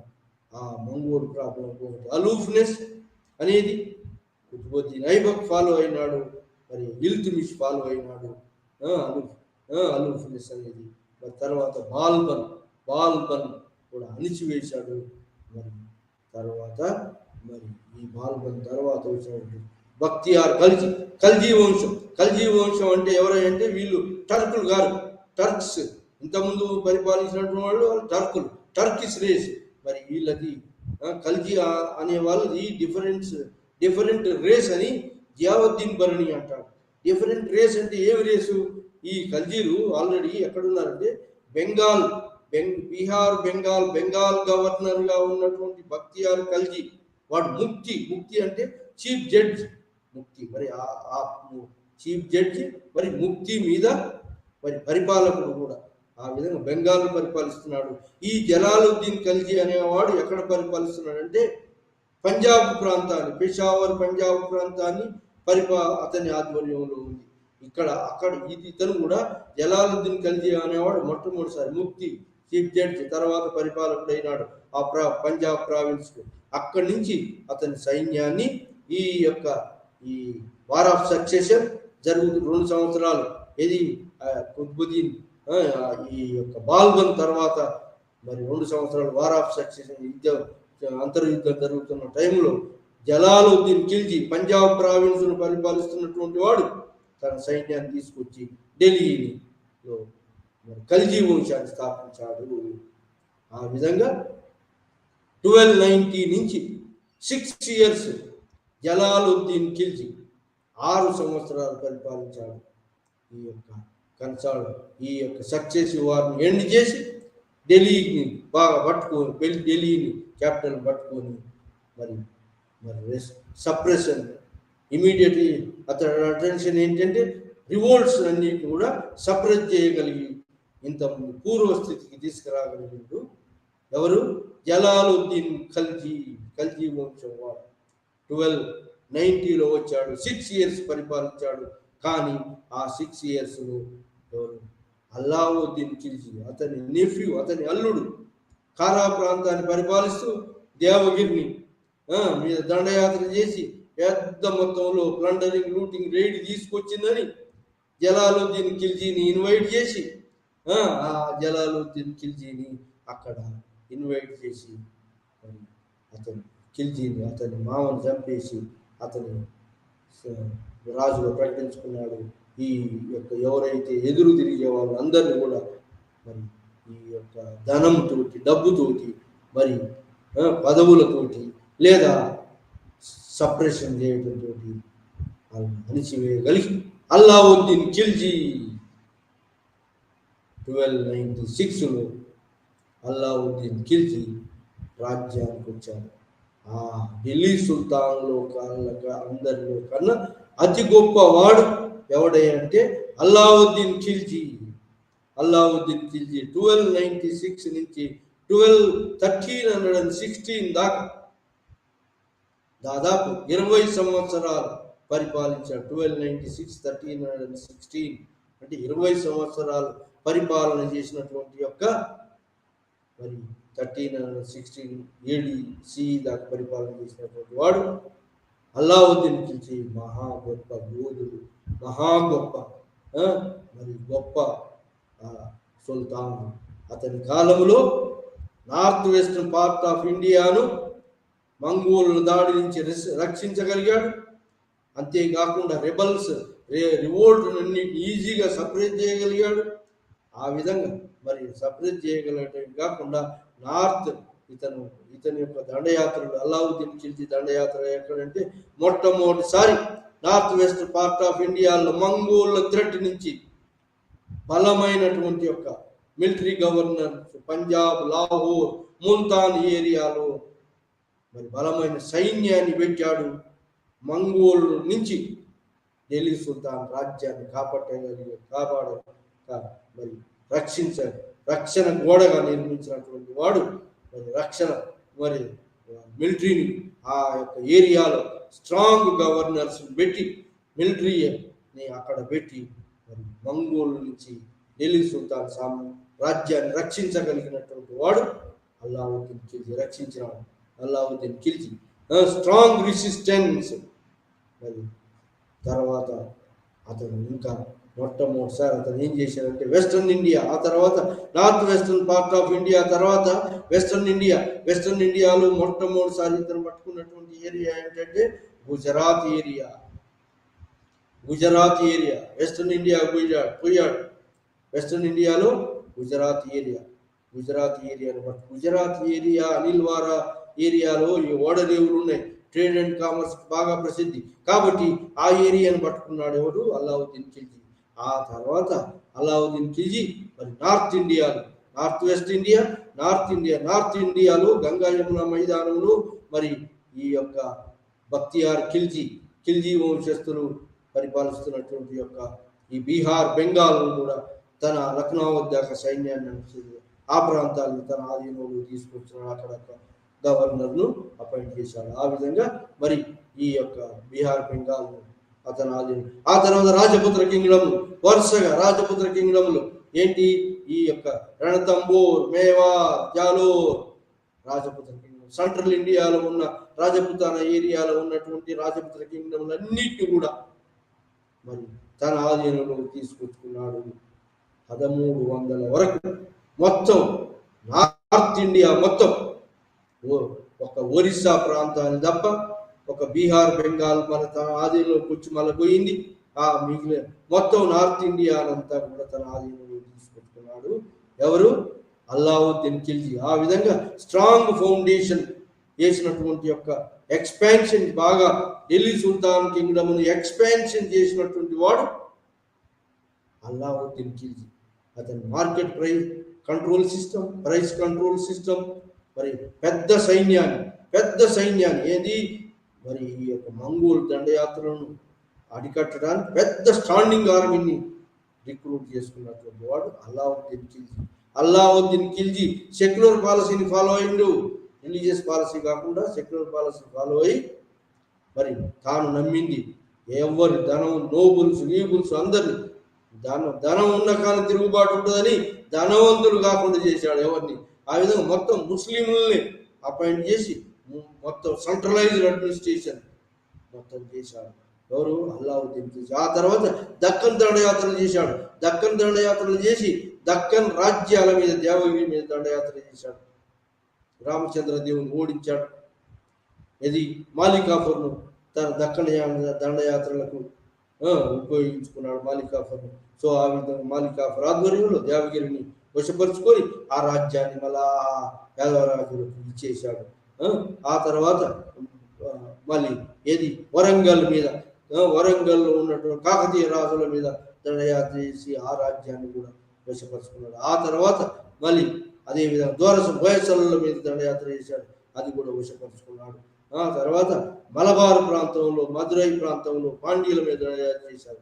మలబార్ కేరళ దాకా పోయాడు. మలబార్ ప్రాంతం పాండ్యుల మీద చేసి ఆ విధంగా డీప్ సౌత్ దాకా, వెస్టర్న్ ఇండియా, మరి సెంట్రల్ ఇండియా, నార్త్ ఇండియా, మరి డీప్ సౌత్ మొత్తం కూడా పట్టుకొని ఆ రాజ్యాలను ఆ రాజులకి, ఆ హిందూ రాజులకి మళ్ళీ ఒప్పచెప్పాడు.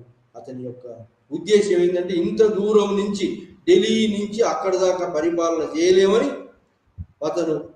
వాళ్ళు సంవత్సరానికి ట్రిబ్యూట్ను వాళ్ళ రాజుకు కప్పం కడుతూ ఆ రాజు యొక్క సార్వభౌమతను అంగీకరించినప్పుడు అతను ఆ రాజుల యొక్క రాజ్యాలను ఆ రాజులకు, హిందూ రాజులకు ఇచ్చేశాడు ఎవరు? అల్లావుద్దీన్ ఖిల్జీ. ఆ విధంగా దూరదృష్టితో పరిపాలించినటువంటి వాడు. సౌత్ ఇండియాను అంతా కూడా ముస్లిం సావంటిలోకి, సార్వభౌమత్వం తీసుకొచ్చినప్పటికీ ఆ యొక్క అక్కడ ఉన్నట్టు వెల్త్ను, ధనాన్ని, వాళ్ళ యొక్క సబార్డినేషన్ ఒప్పుకొని యాన్యువల్ కప్పాన్ని తీసుకోవటం మొదలుపెట్టి అదే దూరదృష్టి. ఇక్కడి నుంచి అంత దూరం పరిపాలించలేమని చెప్పి యొక్క దూరదృష్టి అల్లావుద్దీన్ ఖిల్జీ. ఆ విధంగా ఎక్స్పాన్షన్ బాగా చేయగలిగిన ఢిల్లీ సుల్తాన్ కింగ్డమ్ను ఎక్స్పాన్షన్ చేసి వివిధ రకాలైనటువంటి యొక్క పరిపాలన సంస్కరణలు చేసి ఆ అన్నిట్లో కూడా సక్సెస్ అయినటువంటి వాడు అల్లావుద్దీన్ ఖిల్జీ. ఆ అల్లావుద్దీన్ ఖిల్జీ తర్వాత మళ్ళీ వారసత్వ యుద్ధం జరిగింది. ముబారక్ ఖిల్జీ వచ్చాడు. ముబారక్ ఖిల్జీ 1316 తర్వాత 1316 తర్వాత ముబారక్ ఖిల్జీ వచ్చి దేవగిరిని మాత్రం అతను మొట్టమొదటిసారి సౌత్ ఇండియాలోకి ఉన్న కింగ్డమ్ను రామచంద్రదేవు నుంచి యాదవరాజు నుంచి తన ఆధీనంలోకి తీసుకొచ్చినటువంటి వాడు ముబారక్ ఖిల్జీ. ఆ విధంగా సౌత్ ఇండియాను అల్లావుద్దీన్ ఖిల్జీ తన సౌత్ ఇండియాను ఆక్రమించలేదు. వాళ్ళ రాజులకు వాళ్ళకి చేసినప్పటికీ ముబారక్ ఖిల్జీ మాత్రం మొట్టమొదటిసారి దేవగిరిని ఆక్రమించి అక్కడ ముస్లిం గవర్నర్ని ఏర్పాటు చేశాడు. దేవగిరి స్వతంత్ర రాజులు, హిందూ రాజులు ఆ యొక్క రాజ్యాన్ని ఓడిపోయారు యాదవ రాజు. సో ఆ విధంగా ముబారక్ ఖిల్జీ తర్వాత మళ్ళీ మరి వారసత్వ యుద్ధాలు జరిగినాయి. ఆ తర్వాత మరి గియాసుద్దీన్ తుగ్లక్ మరి 1320లో 20 నుంచి 20 తర్వాత గియాసుద్దీన్ తుగ్లక్ డైనాసిటీ వచ్చింది. గియాసుద్దీన్ తుగ్లక్ అతను 5-6 సంవత్సరాలు పరిపాలించిన తర్వాత మహమ్మద్ బిన్ తుగ్లక్ వచ్చాడు. మహమ్మద్ బిన్ తుగ్లక్ 1326 5-6 ఏళ్ళు గియాసుద్దీన్ తుగ్లక్ తర్వాత మహమ్మద్ బిన్ తుగ్లక్ వచ్చాడు. మహమ్మద్ బిన్ తుగ్లక్ గొప్ప ఇతను 1326 నుంచి 1351 దాకా పరిపాలించాడు. ఈ మహమ్మద్ బిన్ తుగ్లక్ సంస్కరణలు అతని యొక్క ఎక్స్పాన్షన్ మరి ఆడదాకా పోయిందంటే మరి ఇతను మహమ్మద్ బిన్ తుగ్లక్ యొక్క ఆల్రెడీ నార్త్ ఇండియా మొత్తం అల్లావుద్దీన్ ఖిల్జీ పరిపాలనలోనే మొత్తం నార్త్ ఇండియా ఢిల్లీ సుల్తాన్ల చేతిలోకి వచ్చిందని చెప్పాను. మహమ్మద్ బిన్ తుగ్లక్ వచ్చిన తర్వాత చేసింది ఏంటి అంటే ఈ దేవగిరిని కాకుండా వరంగల్ మీద కూడా దండయాత్ర చేశాడు. మహమ్మద్ బిన్ తుగ్లక్ వరంగల్ మీద దండయాత్ర చేసి వరంగల్ ప్రతాపరుద్ర టూను ఓడించి అక్కడ ముస్లిం గవర్నర్ ఏర్పాటు చేశాడు. అక్కడ అదే కాకుండా హోయసలా కింగ్డంలో మరి ముస్లిం గవర్నర్ని ఏర్పాటు చేశాడు. పాండ్యులలో మలబార్ దాకా మొత్తం హిందూ రాజులను తీసివేసి ముస్లిం గవర్నర్ను సౌత్ ఇండియాలో చేసి మొత్తం ముస్లిం పరిపాలనలోకి తీసుకొచ్చినటువంటి మొత్తం దాదాపుగా కొంత ప్రాంతం డీప్ సౌత్లో తప్ప దాదాపు మొత్తం భారతదేశానికి ముస్లిం పరిపాలనలోకి డైరెక్ట్ పరిపాలనలోకి తీసుకొచ్చినటువంటి వాడు మహమ్మద్ బిన్ తుగ్లక్.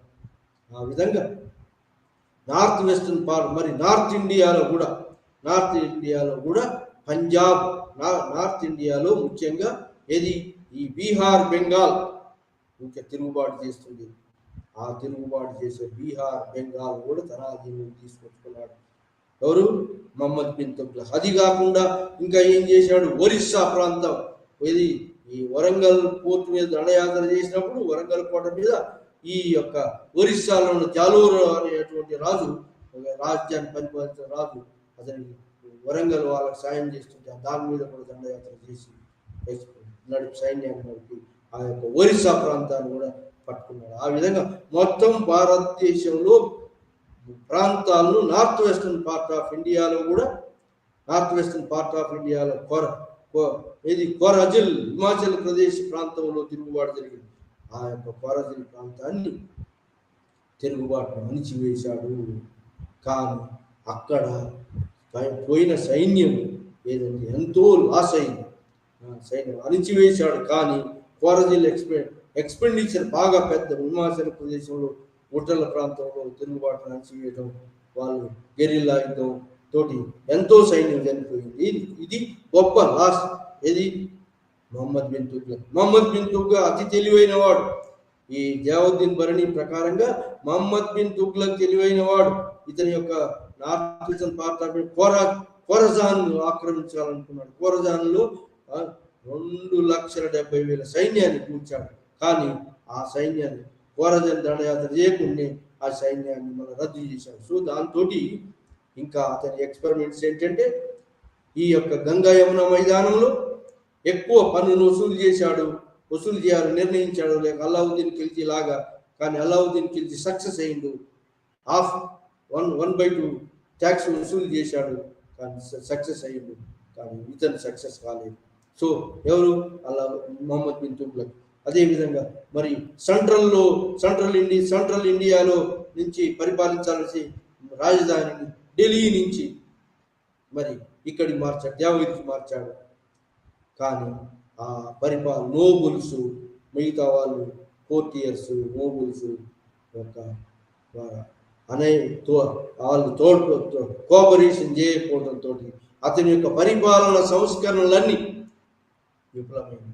అతి గొప్ప రాజనీతిజ్ఞుడు, చాలా తెలివైన వాడు, రోజుకు 5 సార్లు మసీదు ప్రేయర్ చేసేటువంటి వాడు, బాగా అది వివేకవంతుడు, ఎక్స్పెరిమెంట్స్ ఎన్నో నూతన పరిపాలన వ్యవస్థను ప్రవేశపెట్టినటువంటి వాడు మొహమ్మద్ బిన్ తుగ్లక్. అయినప్పటికీ ప్రజల సహకారం లేకపోవడం, అతని కాల పరిస్థితుల ప్రకారం అతను విజయాలను సాధించలేక అతని సామ్రాజ్యం ఏమైందంటే, అతను ఎప్పుడైతే మరి 1296లో మొదలు పెట్టాడో 96 మరి అతను మరణించేటప్పటికీ అన్ని ప్రాంతాలు దాదాపుగా సౌత్ ఇండియా మొత్తం రివోల్ట్స్ జరిగి దాదాపుగా ఢిల్లీ సామ్రాజ్యం నార్త్ ఇండియాకి పరిమితమైంది, ఉత్తర భారతదేశానికి పరిమితమైంది, దక్షిణ భారతదేశంలో అన్ని రివోల్ట్స్ జరిగి వాళ్ళు స్వతంత్రం ప్రకటించుకున్నారు. ఆ విధంగా మరి అతని కాలంలోనే చివరి పీక్ స్టేజ్కి ఎక్స్పాన్షన్ ఇది విశాలమైన సామ్రాజ్యాన్ని నిర్మించి మొత్తం దాదాపు భారతదేశాన్ని మంగోళ్ళ థ్రెట్ నుంచి ఇదంతా అణిచివేసి మొత్తం ఆ ఢిల్లీ సుల్తాన్ల సార్వభౌమాధికారానికి దాదాపు భారతదేశం అంతా తీసుకొచ్చినటువంటి ఘనత మొహమ్మద్ బిన్ తుగ్లక్. కానీ అతని పరిపాలన సంస్కరణ ఫెయిల్ కావడం, మరి దేవగిరి నుంచి పరిపాలించడానికి మరి పరిపాలన చేయాలనే దానికి మరి అది విఫలం కావడం, మళ్ళీ ఢిల్లీకి మార్చడం రాజధాని. మరి అతని కాపర్ కైన్స్ ఇంట్రడ్యూస్ చేశాడు. అప్పటికి ఇంట్రడ్యూస్ చేసి సక్సెస్ అయిన వాళ్ళు ఉన్నారు, కానీ ఇది సక్సెస్ కాలేదు. ఎందుకంటే ప్రభుత్వం ఏం చేయాలి, మిగతా వాళ్ళు చేయకూడదని ఒక శాసనం చేయలేదు. సో దాంతో అందరూ చేయటటువంటి కాపర్ కైన్స్, మళ్ళీ సిల్వర్ కైన్స్, ఆ విధంగా ఆర్థిక వ్యవస్థ అంతా దివాలా తీసింది. ఆ విధంగా మరి సౌత్ ఇండియా మిగతా ప్రాంతాలన్నీ కూడా రివోల్ట్స్ చేసి అతని సామ్రాజ్యం, ఢిల్లీ సుల్తాన్ సామ్రాజ్యం కుదించబడింది. ఆ విధంగా మొహమ్మద్ బిన్ తుగ్లక్ పరిపాలన సంస్కరణలు అతి గొప్ప అయినా కూడా ప్రజల సహకారం, నోబుల్స్ యొక్క సహకారం లేకుండా మరి అతను విఫలమైనాడు. ఆ తర్వాత ఫిరోజ్ షా తుగ్లక్ వచ్చాడు, తుగ్లక్ డైనాసిటీ. అతను కొంత పునరుద్ధరించాలనుకొని ఏమైనా జాగీర్ సిస్టాన్ని, నోబుల్స్కు సాటిస్ఫై సిస్టాన్ని ప్రవేశపెట్టాడు. ఆ విధంగా అది కూడా ఆ జాగీర్ సిస్టమ్ తోటి ఫ్యూడలిజం మరి పెరిగిపోయింది. ఆ విధంగా మరి అది ఢిల్లీ సుల్తాన్ సామ్రాజ్యం క్షీణదశను అరికట్టలేకపోయింది ఫిరోజ్ షా తుగ్లక్.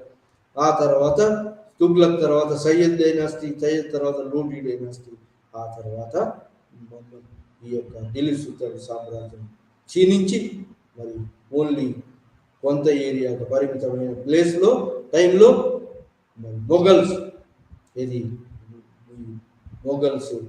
బాబర్ వచ్చి ఫస్ట్ పానిపట్ యుద్ధంలో ఇబ్రాహిం లోడీని ఓడించి మరి ఢిల్లీ సుల్తాన్ రాజ్యాన్ని పట్టుకుంటారు. అయితే ఇది మరి ఈ యొక్క ఢిల్లీ సుల్తాన్ల యొక్క ఫౌండేషన్, ఎక్స్పాన్షన్ ఫౌండేషన్ ఎవరు? కుతుబుద్దీన్ ఐబక్. మరి రియల్ ఫౌండర్ ఇల్తుమిష్. ఇది ఇక్తా సిస్టాన్, న్యూ అడ్మినిస్ట్రేషన్ సిస్టాన్ పెట్టినటువంటి వాడు ఇల్తుమిష్. ఆ తర్వాత అడ్మినిస్ట్రేటివ్ స్టెబిలిటీని తీసుకొచ్చాడు బాల్బన్. ఆ తర్వాత బాగా ఎక్స్పాన్షన్ చేసినటువంటి వాడు ఎవరంటే Alauddin Khilji and Mohammed bin Tughlaq. ఆ తర్వాత తుగ్లక్ డైనాసిటీ తర్వాత ఇది మళ్ళీ కుదించబడింది. అయితే నేచర్ ఆఫ్ స్టేట్ ఏంటి అంటే నేచర్ ఆఫ్ స్టేట్ హిందూ రాజుల యొక్క పరిపాలన, ముస్లింల యొక్క పరిపాలన చాలా డిఫరెంట్గా ఉన్నది. ఇక్కడ ముస్లిం రాజుల పరిపాలన సెంట్రలైజేషన్ ఆఫ్ అడ్మినిస్ట్రేషన్ తీసుకొచ్చారు. పొలిటికల్ సిస్టాన్ని ఈ మొత్తం ప్రాంతాన్ని ఇక్తాలుగా చేశారు. ఇక్తా నుంచి పరిపాలన చేస్తూ ట్యాక్స్ కలెక్షన్, ట్యాక్స్ వసూలు చేశారు, ట్యాక్స్ను విధించారు, వసూలు చేశారు. అది మరి అంటే సెంట్రలైజ్డ్ అప్పర్ లెవెల్లో మొత్తం ముస్లింల ఆధీనంలోనే ఉంచి అడ్మినిస్ట్రేషన్ అంతా నోబుల్స్ ఆధ్వర్యంలో, మరి ముస్లిం ఆధ్వర్యంలో ఉంచి మరి సెంట్రలైజ్డ్ అడ్మినిస్ట్రేషన్ నెలకొల్పినటువంటి వాళ్ళు ఢిల్లీ సుల్తాన్ల పరిపాలన మరి హిందూ రాజుల పరిపాలన చాలా గొప్ప వ్యత్యాసం ఉంటుంది. హిందూ రాజుల యొక్క మిలిటరీ టెక్నిక్స్ కానీ, వాళ్ళ యొక్క ఫ్యూడల్ పరిపాలన కానీ ఈ ఢిల్లీ సుల్తాన్ల పరిపాలన సరిపోలదు. ఎందుకంటే ఢిల్లీ సుల్తాన్ల పరిపాలన కంప్లీట్గా సెంట్రలైజ్డ్ అడ్మినిస్ట్రేటివ్ సిస్టమ్ తీసుకురాగలిగారు. ఆ యొక్క సెంట్రలైజ్డ్ అడ్మినిస్ట్రేషన్ సిస్టాన్ని అది పీక్ స్టేజ్కి ఎవరి కాలంలో పోయిందంటే మొఘలుల కాలంలో ఈ యొక్క ఫౌండేషన్, ఢిల్లీ సుల్తాన్ల కాలంలో వేసినటువంటి ఫౌండేషన్ సెంట్రలైజ్డ్ అడ్మినిస్ట్రేటివ్ సిస్టమ్. వీళ్ళు ఇక్తాలు అన్నారు, అడ్మినిస్ట్రేటివ్ యూనిట్స్ను ఇక్తాలు అన్నారు. ఇక్తాస్ నుంచి మరి ప్రావిన్స్ నుంచి, ఇక్తాస్ నుంచి మరి డిస్ట్రిక్ట్స్ నుంచి విలేజెస్. అక్కడ మన్సబ్స్ అన్నారు, సుబాస్ అన్నారు. మన్సబ్దారి సిస్టమ్ సుబా హెడ్, మన్సబ్ సిస్టమ్ సుబేదా అని సుబాస్ అన్నారు డివైడ్ చేశారు. వీళ్ళు ఇక్తాలుగా డివైడ్ చేశారు. సో ఇది సెంట్రలైజ్డ్ అడ్మినిస్ట్రేటివ్ సిస్టమ్. సోషల్ కండిషన్స్లో మరి ఎకనామిక్ ట్రేడ్ అండ్ కామర్స్ను మరి నీటిపారుదల వ్యవస్థలను కూడా వీళ్ళు పునరుద్ధరించారు. ఆ విధంగా నీటిపారుదల వ్యవస్థ, కాలువలు ద్రోవించడం, ఫినిష్ తుగ్లక్, మరి కోటలు కట్టడం, మరి ఆర్ట్ అండ్ ఆర్కిటెక్చర్లో న్యూ కొత్త పోగొట్టు Indo Islamic art and architecture, ఇది ఆర్చ్ డోమ్ స్ట్రక్చర్స్ రావటం, మినార్ స్ట్రక్చర్స్ రావటం ఈ యొక్క ఢిల్లీ సుల్తాన్ల కాలంలో జరిగింది. ఈ విధంగా మరి ఈ అడ్మినిస్ట్రేషన్ లో ఎంతో వ్యత్యాసం, హిందూ రాజుల అడ్మినిస్ట్రేషన్ సిస్టానికి, ముస్లిం రాజుల అడ్మినిస్ట్రేషన్ సిస్టానికి ఎంతో వ్యత్యాసం ఉంది. ఇది సెంట్రలైజ్డ్ అడ్మినిస్ట్రేషన్ సిస్టమ్. ఆ తర్వాత సెంటర్ నుంచి ప్రావిన్సులుగా ఇక్తాలుగా చేయటం, ఇక్తాల నుంచి మళ్ళీ లోయర్ లెవెల్లో ఉన్న హిందూ యొక్క ఆఫీసర్స్ను కానీ, హిందూ క్లర్క్లను కానీ ఉపయోగించుకున్నారు. హయ్యర్ లెవెల్లో మొత్తం ముస్లింల ఆధీనంలో, ముస్లిం నోబుల్స్ ఆధీనంలోనే మరి ఇస్లామైజేషన్ ఆఫ్ స్టేట్ అనడానికి కూడా వీలున్నది. కానీ మొత్తం ఇస్లామిక్ కాకుండా హిందువులను కూడా అక్కడక్కడ లోయర్ లెవెల్లో ఉపయోగించుకున్నారు ఢిల్లీ సుల్తాన్లు. ఆ విధంగా strong administration, centralised administration system, centralised economic system, centralised social సిస్టంలో మరి మార్పులు కూడా. సోషల్ సిస్టంలో రాజపుత్రులు యుద్ధాలు చేశారు. యుద్ధాల్లో జోహర్ సిస్టమ్ అంటే మొత్తం సామూహిక మరి మరణాలు, రాజపుత్ర స్త్రీలు, అది రాజపుతాన ఏరియాలో, రాజస్థాన్ ఏరియాలో, రాజపుతాన ఏరియాలో జరిగింది. ఈ యొక్క ఖిల్జీ దండయాత్రలో రాజులు ఓడిపోయినటువంటి వాళ్ళ యొక్క భార్యలు, వాళ్ళ యొక్క పరివారం అంతా కూడా సామూహికంగా సతీ సాగనం చేయడం, సామూహికంగా మంటల్లో కాల్చుకోవడం జరిగింది. వాళ్ళు గుర్తిస్తే వాళ్ళ యొక్క హానర్ అంటే వాళ్ళ యొక్క గౌరవానికి ముప్పు వస్తుందని ఆ విధంగా రాజపుత్ర స్త్రీలు జోహర్. ఆ విధంగా సోషల్ సిస్టంలో economic system strong foundation and centralised economic సిస్టాన్ని, సెంట్రలైజ్డ్ అడ్మినిస్ట్రేషన్ సిస్టాన్ని తీసుకొచ్చినటువంటి వాళ్ళు మరి రాజుల పై నుంచి కింది దాకా అడ్మినిస్ట్రేషన్ స్ట్రీమ్లైన్ చేసినటువంటి వాళ్ళు ఢిల్లీ సుల్తాన్. ఆ విధంగా నేచర్ ఆఫ్ స్టేట్ ఇస్లామిక్ పరిపాలన అయినప్పటికీ కూడా ఇది మరి లోయర్ లెవెల్లో హిందువుల యొక్క మ్యాన్ పవర్ను యూజ్ చేసుకున్నారు. హిందువులను కూడా గౌరవించి ఈ హిందూ యొక్క టెంపుల్స్ను కూడా మసీదులు కట్టడమే కాకుండా మసీదులు ఈ మసీదులు కట్టడం కాకుండా ఈ యొక్క హిందూ యొక్క కల్చర్ని కూడా గౌరవించడం జరిగింది. ఆ విధంగా ఇస్లామికైజేషన్ అని కంప్లీట్గా చేయలేదు, ఎందుకంటే వాళ్ళు టాలరెన్స్ పాలసీని ఫాలో అయినారు. ఎందుకంటే ఈ ముస్లింలు తక్కువ స్ట్రెంత్, అక్కడి నుంచి వచ్చినటువంటి వాళ్ళు, ఇక్కడ ఉన్నటువంటి వాళ్ళు సూఫీ సెయింట్స్ వాళ్ళ ద్వారా కొంతమంది కన్వర్ట్ అయినారు. ఈ విధంగా సూఫీ సెయింట్స్ ఏంటంటే కొంతమంది సూఫీ సెయింట్స్ ఎక్కడ నివసించారంటే ఈ యొక్క సిటీస్కి అవతల ఈ ముస్లిం ఢిల్లీ సుల్తాన్ల పరిపాలనలో ముఖ్యమైనది ఏంటంటే ఈ ముస్లింలు ఎక్కడ అంటే సిటీలలో, అంటే పట్టణాల్లో నివసించడం, పట్టణాల్లో కేంద్రీకరింపబడ్డారు. ఆ పట్టణాలకు కాకుండా పల్లెల్లో, పట్టణాలకు దూరంగా అవుట్స్కట్స్లలో సూఫీ సెయింట్స్ దర్గాలు, పీర్లు, గురువులు వీళ్ళుండి ఈ ఇస్లాంలోకి మరి వాళ్ళు కలిసిపోయి హిందువులలో ఉన్నటువంటి హిందువుల యొక్క కులమత భేదాలు, హైరార్కీ సిస్టమ్, అంటే ఎక్కువ తక్కువ అనే సిస్టమ్ తోటి మరి వాళ్ళు హిందువులు, కొంతమంది లోయర్ క్లాస్ హిందువులు ఇస్లాంలోకి ఈ దర్గాలకు అట్రాక్ట్ చేయబడి ఆకర్షితులై ఆ దర్గా యొక్క సెయింట్స్ దగ్గర మత మార్పిడి కూడా జరిగింది. ఆ విధంగా ముస్లింలు కొంతమంది మత మార్పిడి జరిగినట్టు ముస్లింలు, ఈ లోయర్ క్లాస్ ముస్లింలు లేదా దూదేకుల ముస్లింలు అంటారు. సో ఆ విధంగా ముస్లింలు ఈ యొక్క పీర్ల వల్ల, గురువుల వల్ల, సూఫీ సెయింట్స్ వల్ల కొంతమంది మరి ఎవరు నిజాముద్దీన్ అలియా, షేక్ సలీం సిస్టి ఆ క్యాపిటల్లో రాజధానిలో కూడా ఉన్నారు. దానిలో రాజధానిలో ఉండటం వల్ల రాజుకు మరి యొక్క సూఫీ సెయింట్స్కు మధ్యలో తగాదాలు కూడా వచ్చినాయి, థ్రెట్గా మారింది. సో ఈ విధంగా ఇన్ఫ్లుయెన్స్ చేయగలిగారు సూఫీ సెయింట్స్. సో ఆ విధంగా మరి ఢిల్లీ సుల్తాన్ల పరిపాలన మొత్తం మీద అడ్మినిస్ట్రేటివ్ ఫౌండేషన్, స్ట్రాంగ్ ఫౌండేషన్ వేయగలిగారు. ఒక కొత్త సిస్టాన్ని, ఇక్తా సిస్టాన్ని ప్రవేశపెట్టారు. పరిపాలన వ్యవస్థను స్ట్రీమ్ లైన్ చేశారు, లా అండ్ ఆర్డర్ను ఎస్టాబ్లిష్ చేశారు. మరి ఆ విధంగా మొత్తం భారతదేశాన్ని, దాదాపు ఉత్తర భారతదేశాన్ని తమ ఆధీనంలో పరిపాలించగలిగినటువంటి వాళ్ళు, కంప్లీట్ తమ ఆధీనం పరిపాలించగలిగినటువంటి రాజులు ఢిల్లీ సుల్తానులు అని చెప్పవచ్చు.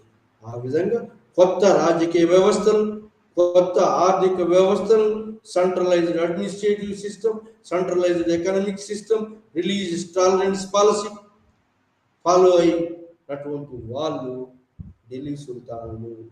ఆ విధంగా సామ్రాజ్యాన్ని, గొప్ప ఢిల్లీ సుల్తాన్ సామ్రాజ్యాన్ని, సల్తనత్ అంటే సామ్రాజ్యాన్ని స్థాపించినటువంటి వాళ్ళు మొత్తం చిన్న చిన్న రాజులందరూ తొలగించి మొత్తం ఢిల్లీ నార్త్ ఇండియాను మొత్తం ఏకఛత్రాధిపత్యం ఐక్యంగా, దాదాపు సౌత్ ఇండియాను కూడా తన ఆధీనంలో తీసుకువచ్చి పరిపాలించగలిగినటువంటి వాళ్ళు ఢిల్లీ సుల్తాన్.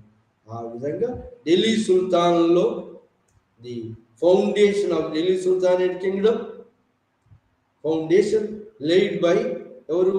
ఈ కుతుబుద్దీన్ ఐబక్, ఆ తర్వాత ఇల్తుమిష్, ఆ తర్వాత దాని ఎక్స్పాన్షన్ కన్సాలిడేట్ చేయగలిగినటువంటి వాడు ఎవరయ్యా అంటే బాల్బన్. ఆ విధంగా బాగా ఎక్స్పాన్షన్ చేసినటువంటి వాడు ఢిల్లీ సుల్తాన్ కింగ్డమ్ బాగా విస్తరింపజేసినటువంటి వాడు అల్లావుద్దీన్ ఖిల్జీ. అతను నార్త్ వెస్ట్ ఇండియాను మరి వింధ్యా, సాత్పురా మౌంటైన్స్ దాకా ఎక్స్పాండ్ చేశాడు. మొత్తం నార్త్ ఇండియాను తన డైరెక్ట్గా తన ఆధీనంలో ఉంచుకున్నాడు.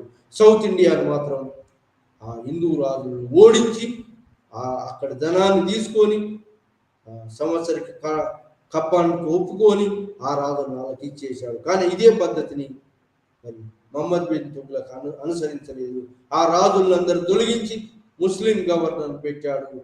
మరి అతను సక్సెస్ కాదు. అంటే ఎంత ఢిల్లీ నుంచి అంత దూరం పరిపాలించలేకపోయి మరి దేవగిరికి మార్చి ఆ యొక్క సంస్కరణలను కూడా ఫెయిల్ అయినాడు.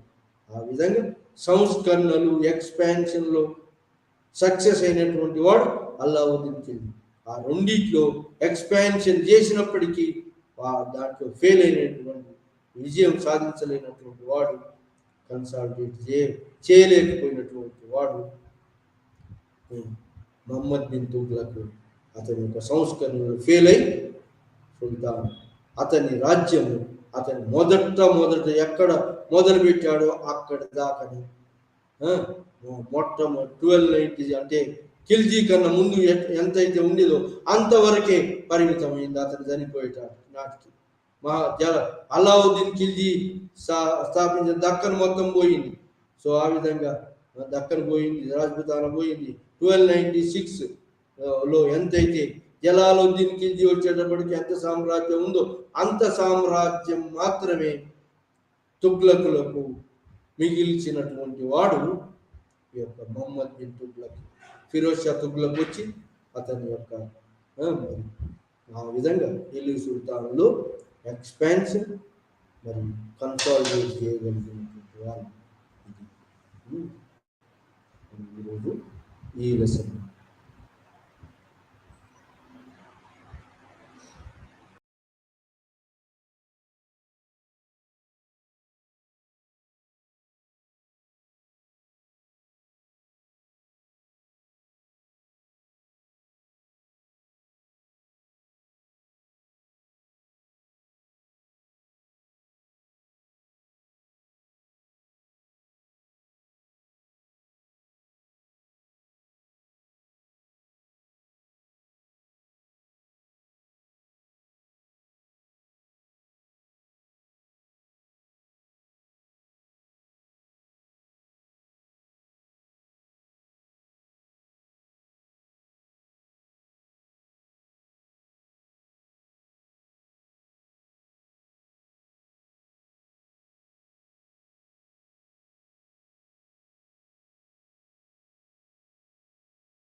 overview গোটেইখিনি ইতিহাসিক দিশৰ পৰা বিকাশৰ শিক্ষাৰ ক্ষেত্ৰত আজি এইখিনি ইউনিট আমি লাষ্টৰ যোনখিনি আয়োগ কমিটিসমূহ ডিছকাছ কৰিছিলোঁ তাৰ ৰিকমেণ্ডেশ্যনছখিনি এবাৰ গোটেইখিনি আমি চাম ৰিভাইজ কৰিম বিকজ যোনখিনি হিষ্ট্ৰিকেল বিভিন্ন ধৰণৰ ইন্ট্ৰডাকশ্যন আছে ৰিকমেণ্ডেশ্যনছ আছে আৰু প্ৰত্যেক ইয়েৰৰ ইম্পৰ্টেঞ্চ আছে ৰিলেটেড টু এডুকেশ্যন সেইখিনি অকণমান আমি আৰু এবাৰ চাম বিকজ আমি যেতিয়া হিষ্ট্ৰী পঢ়োঁ তেতিয়া কি হয় একচুৱেলি গোটেই বস্তুখিনি আমি চাম আপ কৰিবলৈ মনত কৰাটো খুবেই বেছি প্ৰয়োজন হয় তো আজি যোনখিনি হিষ্ট্ৰিকেল ডেভেলপমেণ্ট অৰ্থাৎ যদি আমি ভাৰতৰ শিক্ষাৰ ক্ষেত্ৰত বিকাশৰ ক্ষেত্ৰত চাওঁ আমি এবাৰ গোটেইখিনি কমিশ্যন আয়োগসমূহ শিক্ষাৰ আয়োগসমূহ আমি একেলগে আমি ডিছকাছ কৰি একবাৰ ৰিভিজন কৰি দিম যাতে আমাৰ গোটেই ইউনিটটো আমাৰ ক্লিয়াৰ হৈ যায় আমি ফাৰ্ষ্টতে আমি ডিছকাছ কৰিছিলোঁ যিহেতু ভাৰতৰ শিক্ষাৰ এক দীঘলীয়া ঐতিহাসিক অতীত আছে আৰু তাৰ লগত ভাৰতৰ ইতিহাস আমাৰ প্ৰাচীন কালত গুৰুকুল শিক্ষা ব্যৱস্থাৰ পৰাই পোৱা যায় আৰু তেতিয়াৰ পৰাই ই কেইবা শতিকাৰো ভাৰতীয় সভ্যতাৰ মাজেৰে পাৰ হৈ প্ৰযুক্তিভিত্তিক শিক্ষা ব্যৱহাৰ বৰ্তমান পৰ্যন্ত উপনীতি আছে যদিও আমাৰ হিষ্ট্ৰিকেল ডেভেলপমেণ্ট আমি পঢ়িছোঁ কিন্তু তাৰ লগত আমাৰ সদায় টেকন'লজিকেল এডুকেশ্যন বুলি যাক কওঁ আমি তাৰ লগতো আমাৰ অব্যাহত আমি একেলগে আমি পঢ়িব পাৰোঁ তাৰ লগত আমাৰ প্ৰাচীন কালৰ পৰা আৰম্ভ হোৱা প্ৰতিটো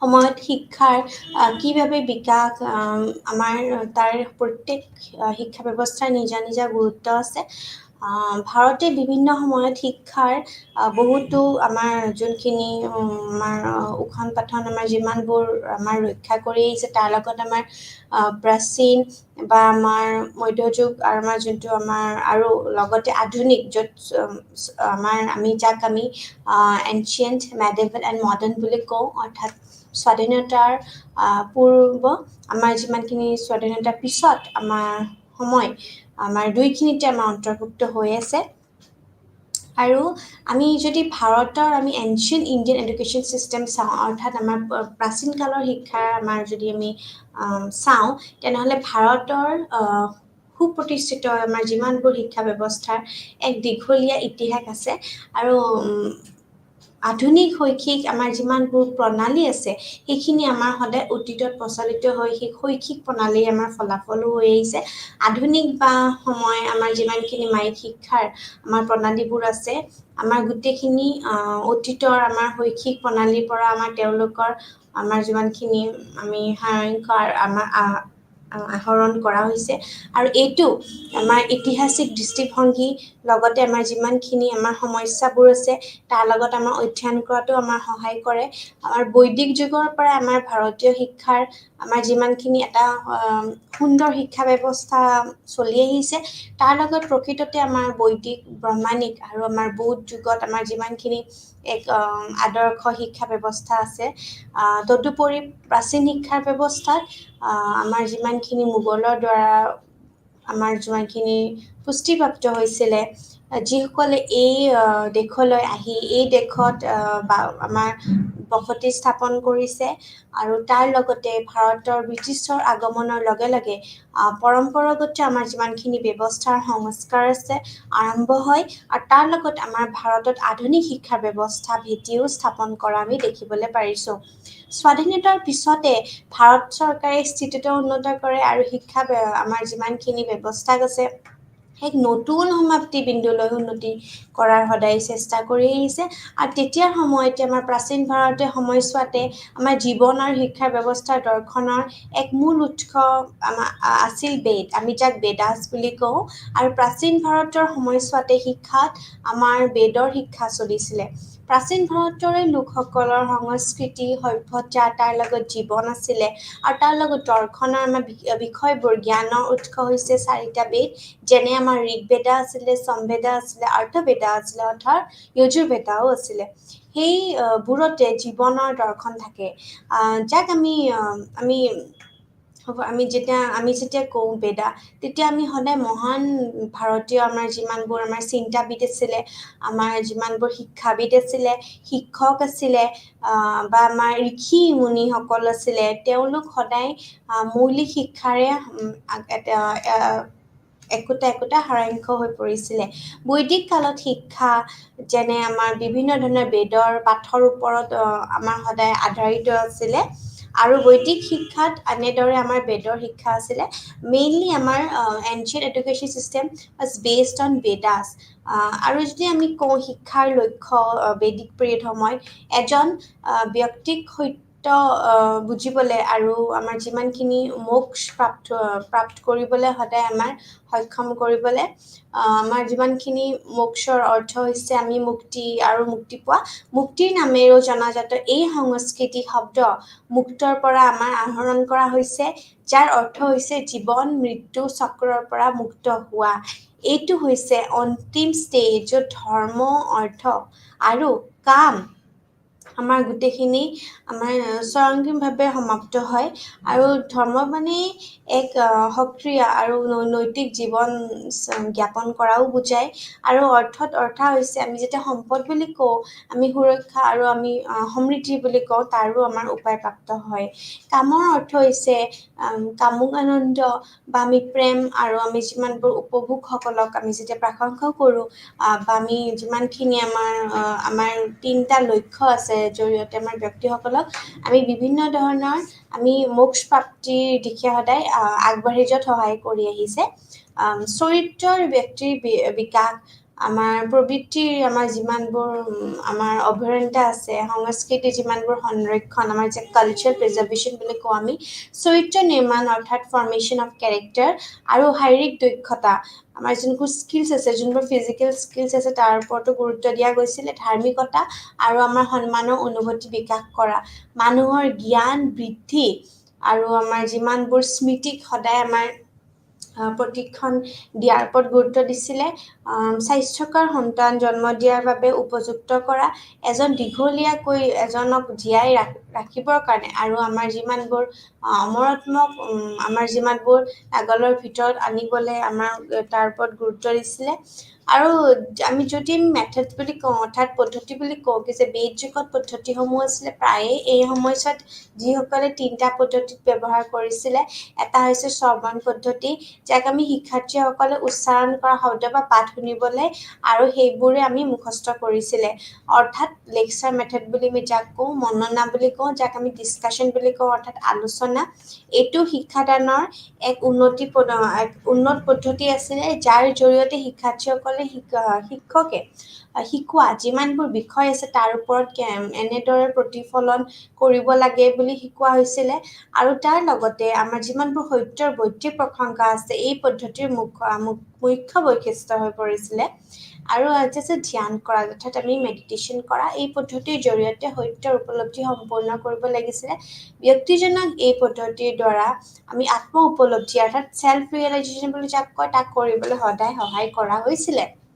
যেতিয়া আমি ডিউটিজ বুলি কওঁ, অৰ্থাৎ বেদিক পিৰিয়ডত শিষ্য এজনক আমি কেনেকুৱাকৈ কি তেওঁৰ ডিউটিজ থাকে, গুৰুকুলত বাস কৰা যিমানবোৰ আমাৰ শিক্ষাৰ্থীসকলৰ দায়িত্ব, বিভিন্ন ধৰণৰ দায়িত্ব আছিলে, যেনেকৈ গুৰুক সেৱা কৰিব লাগিছিলে, বহুত ইম্পৰ্টেণ্ট আছিলে। দেন ছাত্ৰ এজনৰ শিক্ষাৰ বাবে বাহিৰলৈ যাব লগা হৈছিলে, ভিক্ষু বোলে হৈ ৰূপান্তৰ হয়, তেওঁৰ মুখ্য কৰ্তব্য আছিলে অধ্যয়ন কৰাও বুজাইছিলে। আৰু যিমানখিনি সময়ত বা আমাৰ যিমানখিনি স্পষ্ট যে গুৰুকুলত বাস কৰাৰ সময়ত তেওঁ এজন আদৰ্শ শিক্ষাৰ্থী জীৱন জীয়াব লাগিছিলে, তাৰ লগত যিটো সৰল আৰু মানে চিম্পল লাইফ এটা যাতে তেওঁলোকে জীয়ায়।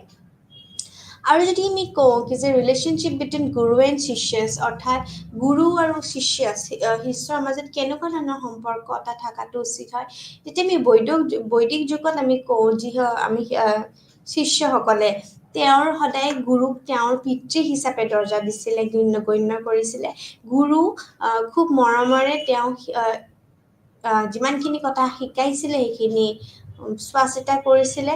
তেওঁ কেতিয়াও কোনো ধৰণে কষ্ট ভোগ কৰিবলৈ নিদিয়ে আৰু সদায় তেওঁৰ আমাৰ যিমানখিনি সৰ্বাংগী আমাৰ যিমানখিনি বিকাশৰ দিশতো কাম কৰে লগতে। আৰু গুৰুকুলে সদায় যিকোনো প্ৰণালী ছাত্ৰজনক শিক্ষক ঘৰত বা প্ৰতিষ্ঠিত আমাৰ যিমানখিনি বৰ্ডিং হাউচ তেওঁৰ ঘৰৰ পৰা আঁতৰত ৰখাৰ প্ৰয়োজন হৈছিলে। আৰু প্ৰাচীন ভাৰতীয় শিক্ষাৰ আটাইতকৈ গুৰুত্বপূৰ্ণ বৈশিষ্ট্যৰ তাৰ ভিতৰতে আছিলে। এতিয়া যদি আমি কওঁ এজন গুৰুৰ কোৱালিটিজ কি ধৰণৰ হ'ব লাগে, তেনেহ'লে জ্ঞান বা আধ্যাত্মিক বিকাশৰ ক্ষেত্ৰত আমি বৈদিক যুগৰ শিক্ষকসকলে সমাজৰ সৰ্বোচ্চ আমাৰ যিমানখিনি দায়িত্ব আছিলে সেইখিনি কৰিছিলে।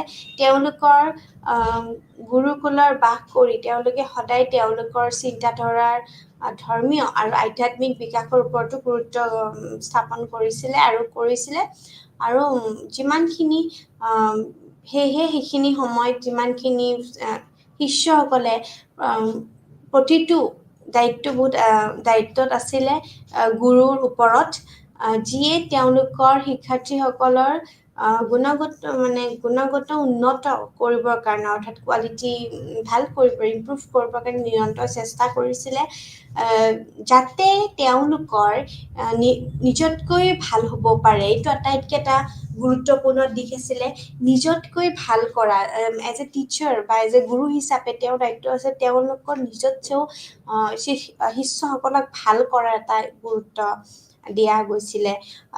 শিক্ষকজনৰ দায়িত্ব আছিলে চূড়ান্ত সত্য উপলব্ধিৰ বাবে শিক্ষাৰ্থীসকলৰ সঠিক পথ প্ৰদৰ্শন কৰা। পথ প্ৰদৰ্শন যেতিয়া আমি পথ প্ৰদৰ্শন কৰি যেতিয়া আমাক ৰাইট ডিৰেকশ্যন দিয়াটো বহুত বেছি ইম্পৰ্টেণ্ট আছিলে। আৰু সেইখিনি সময়ত আমাৰ যোনখন কাৰিকুলাম আছিলে অৰ্থাৎ পাঠ্যক্ৰম আছিলে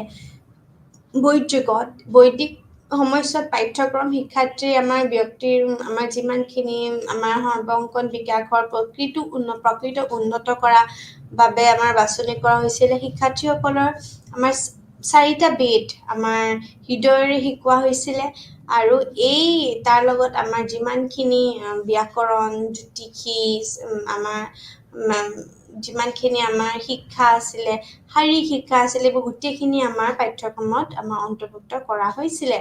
তাৰ লগতে আমাৰ যিমানখিনি পেছাদাৰী আৰু কাৰিকৰী বিষয় আছিলে যেনে আয়ুৰ্বেদ হওক বা চিকিৎসা হওক এনেকুৱা ধৰণৰ জ্যোতিষ বিজ্ঞান নৈতিকতা দৰ্শন আমাৰ যিমানখিনি এই গোটেইখিনি আমাৰ তাৰ ওপৰতো আমাৰ পাঠ্যক্ৰমত অন্তৰ্ভুক্ত কৰা হৈছিলে। ধৰ্মীয় শিক্ষাৰ ওপৰতো গুৰুত্ব দিয়া হৈছিলে, ৰীতি নীতি শিক্ষাৰ ওপৰত গুৰুত্ব দিয়া হৈছিলে, চৰিত্ৰ নিৰ্মাণৰ ওপৰত গুৰুত্ব দিয়া হৈছিলে। তো এই ব্যক্তিগত যাতে গোটেইখিনি বিকাশ হয় তাৰ ওপৰত গুৰুত্ব দিয়া গৈছিলে। মেইনলি অলৰাউণ্ড ডেভেলপমেণ্টৰ ওপৰত গুৰুত্ব দিছিল, যাক আমি সামগ্ৰিক শিক্ষা বুলি কওঁ। আমি যেতিয়া মহিলা শিক্ষা উমেন এডুকেশ্যনৰ ওপৰত গুৰুত্ব দিছিলে, বৈদিক যুগতো মহিলা শিক্ষক সঠিক মনোযোগ লাভ কৰিছিলে, যাৰ ফলস্বৰূপে কি হৈছিলে যে মহিলাসকলে শিক্ষা লাভ কৰাৰ পিছত খুব বেছি বিশ্বাসত ঋষিসকলেও যিমানবোৰ ভজন ৰচনা কৰিছিলে, তেওঁলোকে ধৰ্মীয় ৰীতি নীতিত অংশগ্ৰহণ কৰিছিলে, তেওঁলোকক ব্যৱহাৰিক আৰু যিমানখিনি উপযোগী হস্তশিল্প থাকে অৰ্থাৎ হেণ্ডিক্ৰাফ্টছ থাকে তাৰ ঘৰুৱা কৰ্তব্যও শিকোৱা হৈছিলে, কাম কাজবোৰ। শাৰীৰিক শিক্ষাৰ ওপৰত গুৰুত্ব দিছিলে, মানুহে একেলগে বিভিন্ন কলা আৰু কাৰুশিল্পৰ শিল্পী কৰিব পাৰে। ঋষি বা বিভিন্ন ধৰণৰ কৃষিৰ ওপৰত গুৰুত্ব দিছিলে, বিষয়বোৰ বৈদিক শিক্ষাৰ জৰিয়তেও চব গুৰুত্ব দিয়া গৈছিলে। আমি বুদ্ধিষ্ট পিৰিয়ডত যদি আমি এতিয়া বৌদ্ধ ধৰ্মৰ কথা কওঁ, বৌদ্ধ ধৰ্মত ভাৰতৰ বিকশিত হৈছিলে আৰু গৌতম বুদ্ধৰ দ্বাৰা আৰম্ভ কৰা হৈছিল। যদি আমাৰ পৰীক্ষাত বা আমি এটা ইম্পৰ্টেণ্ট এটা আমাৰ পইণ্টছ আমি ক'ব পাৰোঁ যে who is known as the father of Buddhist philosophy. যদি আমি বুদ্ধিষ্ট ফিলচফি বা আমি বৌদ্ধ দৰ্শনৰ মেইন পিতৃ হিচাপে কাক জনা যায়, তেতিয়া আমি সদায় গৌতম বুদ্ধৰ নামটো ল'বই লাগিব। তো গৌতম বুদ্ধৰ দ্বাৰা আৰম্ভ হৈছিলে আৰু তেওঁ গোটেই আমাৰ ৰাজবংশৰ ভাৰতীয় ৰাজকুমাৰ হৈ পৰিছিলে। ভাৰতত তেতিয়া সময়ত আমাৰ যিমানবোৰ বৌদ্ধ ধৰ্মৰ কোনো চিন্তাৰ পৰা আমাৰ কোনো ধৰণৰ মানে হঠাৎ আউট অফ এমাৰ্জেঞ্চিত এটা ক্ৰিয়েট হোৱা ফিলচফি নহয়। এইটো ভাৰতীয় চিন্তাধাৰাৰ স্বাভাৱিক মানে বিৱৰ্তনত আছিলে, যিটো সমাজৰ প্ৰাচীন ভাৰতীয় ধৰ্মীয়, দাৰ্শনিক, সামাজিক আৰু ৰাজনৈতিক আমাৰ যিমানখিনি টাইম আছিলে সেই গোটেই সময়ছোৱাতে এই ক্ষেত্ৰত প্ৰকাশ কৰা হৈছিলে। আৰু বৌদ্ধ ধৰ্ম, মঠ আৰু বিহাৰৰ জৰিয়তে বিয়পি পৰিছিলে। মঠ আৰু বিহাৰ এটা ইম্পৰ্টেণ্ট ৰোল প্লে কৰিছে, যাৰ আমাৰ কাৰণে আমি প্ৰপগেশ্যন অফ বুদ্ধিজম ফিলচফি সম্ভৱ হৈ পৰিছে। আৰু তাৰ লগত শৈক্ষিক কাৰ্যকলাপবোৰ সম্পন্ন কৰা হৈছিলে। মঠ আৰু বিহাৰসকলৰ বলি বেদীৰ স্থান লোৱা হৈছিলে, আৰু তাৰ এই ঠাইবোৰতে এৰি যোৱাৰ লগতে সাংস্কৃতিক জীৱনৰ কেন্দ্ৰ হৈ পৰিছিলে। আমি যদি বুদ্ধিষ্ট পিৰিয়ডৰ সময়ত এইমছখিনি আমি চাওঁ, তেন্তে আমি ক'ব পাৰোঁ কি যে বৌদ্ধ শিক্ষাৰ লক্ষ্য আছিলে সদায় ব্যক্তিগত আৰু সামাজিক, ইণ্ডিভিজুৱেল আৰু ছ'চিয়েল এইম বুলি ক'ব পাৰোঁ। ব্যক্তিগত লক্ষ্য আধাৰিত আমাৰ নৈতিক চৰিত্ৰ বিকাশৰ ওপৰত গুৰুত্ব দিছিলে। নৈতিক চৰিত্ৰ বিকাশ মানে আমাৰ যিমানখিনি আমাৰ মৰেল, আমাৰ কেৰেক্টাৰ ফৰ্মেশ্যনৰ ওপৰত গুৰুত্ব দিছিলে। সামাজিক লক্ষ্যৰ অধীনত গুৰুত্ব দিছিলে। ব্যক্তিৰ আমাৰ গোটেইখিনি ওপৰত গুৰুত্ব দিছিলে, কেনেকৈ আমি শিক্ষা অনুষ্ঠানত নামভৰ্তি সংঘত আমাৰ নামভৰ্তি কৰে সেইখিনিৰ ওপৰত গুৰুত্ব দিছিলে। আমাৰ পাব্বাজা বা আমাৰ পাব্বাজা প্ৰথম আমাৰ এটা চেৰেমনি, যোনটো চেৰেমনিৰ দৰে নামভৰ্তি কৰা গৈছিলে। তো এনেকুৱা ধৰণৰ এই গোটেই আমাৰ এইমছখিনি ডিছকাছ কৰা হৈছিল। তাত আমাৰ উপসম্পদা 20 বছৰ বয়সৰ আমাৰ যিমানখিনি উপসম্পদা অনুষ্ঠানৰ মাজেৰে যাব লগা হৈছিলে, আৰু তাৰপিছতে তেওঁ সংঘৰ স্থায়ী সদস্য হৈ পৰিছিলে। যদি আমাৰ যদি এটা প্ৰশ্ন আহে কি যে আমাৰ কেনেকুৱা ধৰণৰ ceremony সংঘত, what is the name of the particular ceremony so that a student can get admitted in Upasampada, so you have to write, আমি লিখিব লাগিব উপাসম্পদা, আৰু এজ বুলি বয়স হৈছে 20 বছৰ। সো উপাসম্পদাৰ পিছত এজন শিক্ষাৰ্থীয়ে সম্পূৰ্ণ সন্ন্যাসী হৈ পৰে, আৰু তাৰ পিছতে পাৰিবাৰিক জীৱনৰ সৈতে কোনো ধৰণৰ তেওঁৰ লেনদেন নাছিলে। এইটো যে কাৰিকুলাম আছিলে, এইখিনি আমাৰ পাঠ্যক্ৰমসমূহ মৌখিক হয়, জেনেৰেলি অৰেল আছিলে, আনুষ্ঠানিকে আছিলে, ফৰ্মেল আৰু কিতাপ আধাৰিত আছিলে, বুক বেছড আছিলে। সন্ন্যাসীসকলৰ যিমানবোৰ আমাৰ বুদ্ধ আৰু আমাৰ যিমানখিনি ধৰ্মস্থায়ী শিক্ষাৰ অধ্যয়নত চলাই আহিছিলে, আৰু বৌদ্ধৰ শিক্ষকসকলৰো পাঠ্যক্ৰমত আমাৰ গোটেইখিনি আছিলে। তাৰ লগত আমাৰ বিভিন্ন বিষয়ৰ ওপৰত আলোচনা সংগ্ৰহ আছিলে। বিভিন্ন আমাৰ বয়ন, চিত্ৰাংকন, দৰ্জী, লিখনি, গণিতিক, মুদ্ৰণ আদি শিকোৱা হৈছিলে। আৰু যিমানখিনি আমাৰ প্ৰাথমিক আৰু মাধ্যমিক বৌদ্ধ শিক্ষাৰ দুটা পৰ্যায়তে বিভক্ত কৰা হৈছিলে, যেনে যিদৰে আমাৰ ধৰ্ম, আয়ুৰ্বেদ, দৰ্শন শিক্ষাৰ এইবোৰ হৈছিলে। দেন আমাৰ নিৰ্দেশনাৰ মাধ্যমো আছিলে। আমাৰ যিমানখিনি সমাজত স্থানীয় ভাষা আমাৰ অনুসৰণ কৰা হৈছিলে। ভগৱানৰ যিমানখিনি ভগৱান বুদ্ধই যিমানখিনি নিজেই বিভিন্ন ঠাইত স্থানীয় ভাষাত তেওঁৰ শিক্ষা দিছিলে, সেয়েহে এইটো স্পষ্ট যে বৌদ্ধ ধৰ্মৰ ক্ষেত্ৰত আমাৰ সাংস্কৃতিক বিষয় বা আমাৰ যিবোৰ বিশেষ গুৰুত্ব বিষয়সমূহক বিশেষ গুৰুত্ব দিয়া হয়। আমি যদি মেথডছখিনি কওঁ, কি মেথডছ হৈছিলে, বৌদ্ধ কালত শিক্ষাদানৰ পদ্ধতিবোৰ মৌখিকেই আছিলে। প্ৰশ্ন আৰু উত্তৰৰ জৰিয়তে শিকোৱা হৈছিলে, যাক আমি কুৱেশ্যন এণ্ড এনচাৰ ছেশ্যনছ বুলি কওঁ। সেইখিনিৰ ওপৰত গুৰুত্ব দিয়াইছিলে। আমাৰ নাটকীয় চিন্তা কৰা আৰু প্ৰশ্ন কৰাটো বৌদ্ধিক আছিলে। বিশেষকৈ আলোচনাৰ ওপৰতো গুৰুত্ব দিছিলে। এতিয়া আমি যদি কওঁ কি যে মেডিভেল পিৰিয়ড, আমি সদায় মুছলিম এৰা, আমি ইছলাম এৰাটোকে কওঁ মেডিভেলটো। মধ্যযুগত মুছলমানসকলে ভাৰতত তেওঁলোকৰ গোটেই সাম্ৰাজ্য স্থাপন কৰিছিলে। তেওঁলোকৰ শিক্ষা এটা নতুন ব্যৱস্থা প্ৰৱৰ্তন কৰিছিলে।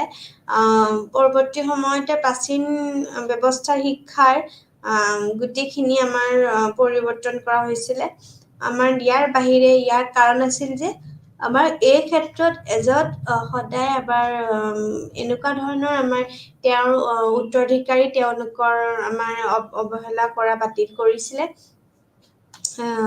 সেইখিনিৰ ওপৰত আৰু এতিয়া যদি আমি কওঁ AIIMS of education during Muslim period ভাৰতত মুছলমান কালত শিক্ষাৰ লক্ষ্য বহুমুখী আছিল আৰু আমাৰ যিমানখিনি সাকৰৰ আমাৰ যিমানখিনি পৰিৱৰ্তনৰ সৈতে এইবাৰ সদায় সলনি হৈছিলে সমগ্ৰ শিক্ষা প্ৰণালীটোত এটা ধৰ্মীয় নীতিৰ দ্বাৰা প্ৰভাৱিত হৈছিলে যিয়ে লক্ষ্য অধ্যয়নৰ বিষয়বস্তু আৰু আনকি শিক্ষাৰ্থীসকলে দৈনন্দিন জীৱনকো আকাৰ দিছিলে মুছলিম শিক্ষাৰ লক্ষ্য আছিল ভৌতিক সমৃদ্ধি প্ৰাপ্ত কৰা আৰু যিমানখিনি আমাৰ ৰাজনৈতিক স্থিতি শক্তিশালী কৰিবলৈ আৰু আমাৰ প্ৰশাসনীয় আমাৰ যিমানখিনি আমাৰ অৱস্থা ভাল কৰিবৰ কাৰণেও আমাৰ কৰ্মচাৰীসকলে নিযুক্তি দিয়াৰ বাবে শিক্ষা প্ৰদান কৰা হৈছিলে এই সময়ৰ শিক্ষাৰ লক্ষ্য আছিলে ইছলামিক মূল্যবোধ আইন আৰু সামাজিক আমাৰ যিমানখিনি সন্মিলনৰ প্ৰচাৰ আছিলে শিক্ষাৰ উদ্দেশ্য আছিলে শিক্ষাৰ্থীসকলৰ আছিলে ইছলামিক সংস্কৃতি আছিলে সামাজিক আৰু নৈতিক আচৰণ বিধানৰ ওপৰত প্ৰচাৰ আৰু নিপুণতাৰ শিক্ষাৰ মুখ্য লক্ষ্য আছিলে মুছলিম শিক্ষাৰ জৰিয়তে পবিত্ৰ কোৰাণত মুছলমান আইন আৰু আমাৰ যিমানখিনি পৰিৱৰ্তনৰ বিষয় আছে সেইখিনি আমাৰ জনসাধাৰণক অৱগত কৰা হৈছিলে তাৰ লগতে আমাৰ দীক্ষা অনুষ্ঠানো আছিলে যেতিয়া আমি দীক্ষা অনুষ্ঠান বুলি কওঁ দীক্ষা অনুষ্ঠানক বিছমিল্লা খান বুলি কোৱা হৈছিলে ইয়াৰ অৰ্থ হৈছিলে শিশুটোক ঈশ্বৰৰ আহ্বান কৰাৰ পিছত শিক্ষাৰ সৈতে পৰিচয় কৰা দিয়া হৈছিল যেতিয়া আমি বিছমিল্লা খান বুলি কওঁ কিবা এটা আমাৰ যেতিয়া আমাৰ মুছলিমসকলৰ মতে যেতিয়া আমাৰ কিবা এটা বস্তু আমি ভগৱানৰ লগত এৰি দিওঁ তেতিয়া আমি সদায় বিছমিল্লা বুলি কওঁ ঠিক তেনেকে মাক্তাবত নামভৰ্তি বিছমিল্লা নামৰ এক ৰঙীন অনুষ্ঠানৰ দ্বাৰা স্বীকৃতি কৰা হৈছিলে মাক্তাবত হৈছিলে আৰু সেই তাহাঁতৰ চেৰিমনিটোৰ নাম আছিলে নামভৰ্তিত বিছমিল্লা নামৰ এক ৰঙীন অনুষ্ঠানো পতা গৈছিলে শিক্ষা অনুষ্ঠানৰ প্ৰকাৰ বিভিন্ন ধৰণৰ আছিলে যেনেকে মাক্তাব আৰু মাদ্ৰাছা মাক্তাব আছিলে প্ৰাথমিক শিক্ষাৰ বাবে মাক্তাবত প্ৰদান কৰা হৈছিলে আৰু এইবোৰ আছিলে মছজিদৰ সৈতে আমাৰ যিমানখিনি সংলগ্ন প্ৰাথমিক বিদ্যালয় বা 3 টকাত আমাৰ মুছলমান আমাৰ শিক্ষা প্ৰদান কৰা ব্যক্তিৰ দ্বাৰা আমাৰ পৰিচালিত আছে পঢ়া লিখাৰ প্ৰাথমিক গণিত আমাৰ ৰিডিং ৰাইটিং মেথছ এৰিথমেটিক বেচিক্সখিনি আমাৰ সদায় মাক্তাবত দিছিলে আৰু মাদ্ৰাছা হৈছে আমাৰ উচ্চ শিক্ষাৰ আমাৰ যিমানখিনি আমাৰ আছে উচ্চ শিক্ষাখিনি তাত প্ৰদান কৰা গৈছিলে প্ৰাথমিক শিক্ষাৰ সম্পূৰ্ণ কৰাৰ পিছতে শিশুসকলক উচ্চ শিক্ষা প্ৰাপ্ত কৰিবলৈ মাদ্ৰাছালৈ পঠোৱা হৈছিলে মুছলিম শিক্ষা অনুষ্ঠানত শিক্ষাদানৰ আমাৰ যিমান পদ্ধতি আছিলে আমাৰ আবৃত্তি আৰু ক্ৰেমিং আছিলে আৰু ইয়াৰ পাঠ্যক্ৰম প্ৰাথমিক আমাৰ যিমানখিনি পৰ্যায়তো পাঠ্যক্ৰম পঢ়া শুনাত আমাৰ লিখা গণিতিক আৰু ধৰ্মীয় শিক্ষাৰ ওপৰত আমাৰ গুৰুত্ব দিয়া হৈছিলে উচ্চ শিক্ষাৰ পৰ্যায়তো আমাৰ পাঠ্যক্ৰম বহল আৰু আমাৰ বিস্তৃত আছিলে আৰবী ভাষাৰ আমাৰ বিভিন্ন ধৰণৰ আমাৰ অধ্যয়ন হৈছে অৰ্থনীতি ব্যাকৰণ ইতিহাস দৰ্শন ভূগোল ৰাজনীতি অৰ্থনীতি গ্ৰীক ভাষা আৰু আমাৰ জ্যোতিষ আছিলে নিৰ্দেশনাৰ মাধ্যম বুলি ক'লে আমাৰ পাৰ্চী যি মুছলিম ৰজাসকলৰ আদালতৰ ভাষা আছিলে শিক্ষাৰ জনপ্ৰিয় মাধ্যম আছিলে মহিলা মুছলমানৰ শিক্ষাৰ বাবে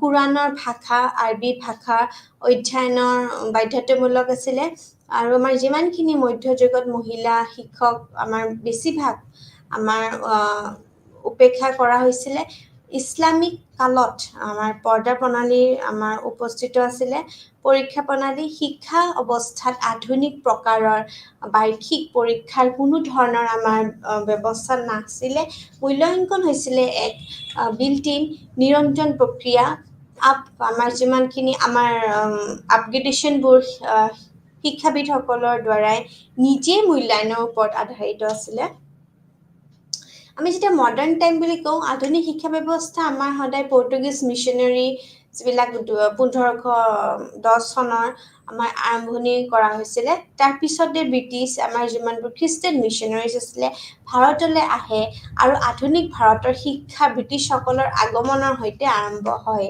আমি যেতিয়া একদম প্ৰথম এনচিয়েন্ট পঢ়িছিলে ancient is all about the Vedas okay বেদাসখিনি আছিলে যেতিয়া আমি মেডিভেল পঢ়িলোঁ আমাৰ সদায় আমি মুছলিম ৰাজ কৰা মুছলমান ৰুলাৰ্ছবোৰে how we fought then in the modern time আমি সদায় খ্ৰীষ্টান মিছনাৰীজ বা পৰ্তুগীজ মিছনাৰীজবিলাকৰ সকলে আমি নাম ল'ব লাগিব ভাৰতত অহাৰ পিছতে ব্ৰিটিছসকলে ইষ্ট ইণ্ডিয়া কোম্পানী প্ৰতিষ্ঠিত কৰে আৰু কিন্তু অলপ সময় পিছতে ভিতৰতে চৰকাৰৰ ৰাজতত্ব ব্ৰিটিছ সম্পদৰ হাতত আছিলে ব্ৰিটিছে গোটেইখিনি কেপচাৰ কৰি দিছিলে ইষ্ট ইণ্ডিয়া কোম্পানীৰ আমাৰ যিমানখিনি শাসন কালত অৰ্থাৎ ডমিনেশ্যন পিৰিয়ডটোতে আমাৰ যেতিয়া আমি চব ব্ৰিটিছৰ আণ্ডাৰত আছিলে তেতিয়া আমাৰ শিক্ষা প্ৰথম আমাৰ অৱহেলিত হৈছিলে কিয়নো কোম্পানীটোৰ আমাৰ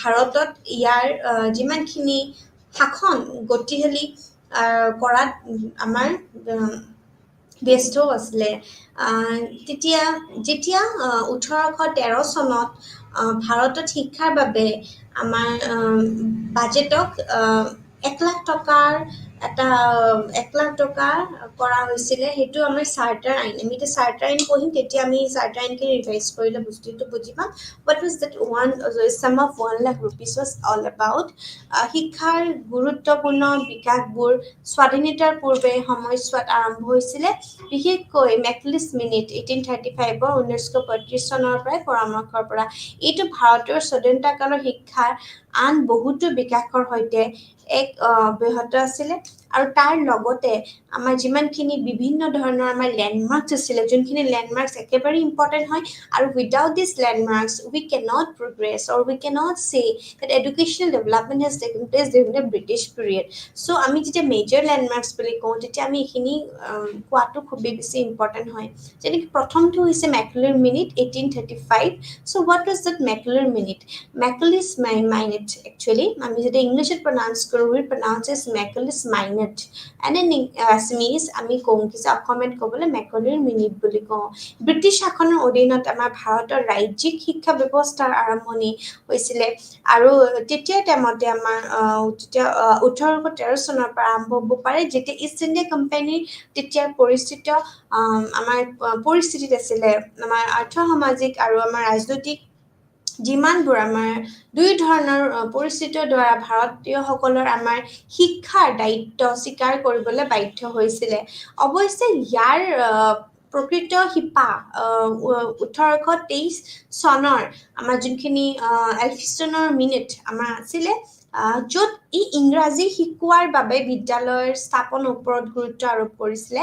পৰৱৰ্তী সময়তো মেকলেয়ে ভাৰতৰ উচ্চ শ্ৰেণীৰ শিক্ষাৰ আমাৰ যিমানখিনি আমাৰ আছে ব্যৱস্থা তাৰ ওপৰত ইংৰাজী মাধ্যমৰ জৰিয়তে আমাৰ যিমানখিনি পশ্চিমীয়া শিক্ষা আমাৰ প্ৰাচীন শিক্ষা আছিল অৰ্থাৎ প্ৰচাৰ কৰা চৰকাৰৰ পৰামৰ্শ দিয়ে মেকলেৰ উদ্দেশ্য আছিলে এক শ্ৰেণীৰ লোক সৃষ্টি কৰা we have to create one section of people য'ত তেজ আৰু ৰঙত ভাৰতীয় কিন্তু সোৱাদ মতামত নৈতিকতাৰ বৃদ্ধি ইংৰাজী মানে এনেকুৱা এটা মেকলিছ মিনিটৰ এটা এনেকুৱা এটা অবজাৰভেশ্যন আছিলে এনেকুৱা এটা এইম আছিলে যোনটো এইমত we have to form a section of people আমি এনেকুৱা মানুহ সৃষ্টি কৰিব লাগিব য'ত তেহেঁতৰ মাইণ্ডছেট তেহেঁতৰ টেষ্ট এণ্ড তেহেঁতৰ morality was all about the British okay ইংৰাজী হওক কিন্তু তাহাঁতৰ লাগিলে তেজ আৰু ৰং ইণ্ডিয়ানছ হওক চ' লৰ্ড মেকলেৰ দ্বাৰা দাখিল কৰা এই মিনিট লৰ্ড উইলিয়াম বেনিংটনৰ দ্বাৰা আৰু সমৰ্থনো কৰা হৈছিলে বেনিংটন আহি এতিয়া সমৰ্থন কৰি দিছে আৰু ভাৰতৰ শৈক্ষিক বিকাশৰ পথতো এই এক ধুনীয়া মানে এক প্ৰস্তুত কৰিছিলে আৰু যেতিয়া আমি নেক্সটখন কওঁ উদৰ প্ৰেৰণ আমি সেইখনক কওঁ উডছ ডিছপেচখন আমাৰ ঊনবিংশ শতিকাৰ মাজেৰে আমাৰ যিমানখিনি নিম্নমুখী পৰিচালন তত্ত্ব আছিল শিক্ষাৰ স্বীকৃতি লক্ষ্য আমি স্বীকৃতি লক্ষ্য বুলি কওঁ এইখন আমি কওঁ উডছ ডিছপেচ চ' ই গোটেই শতিকা জুৰি শিক্ষাৰ ক্ষেত্ৰত আমাৰ গোটেইখিনি আধিপত্য বিস্তাৰ কৰিছিলে আৰু 1913 চনৰ পৰা আমাৰ 1953 চনৰ ভিতৰতে দেশখনত গুৰুত্বপূৰ্ণ শৈক্ষিক প্ৰগতি হৈছিলে, কিন্তু কোনো নিৰ্দিষ্ট শৈক্ষিক নীতি নাছিলে, কোনো ধৰণৰ নীতি নাছিলে।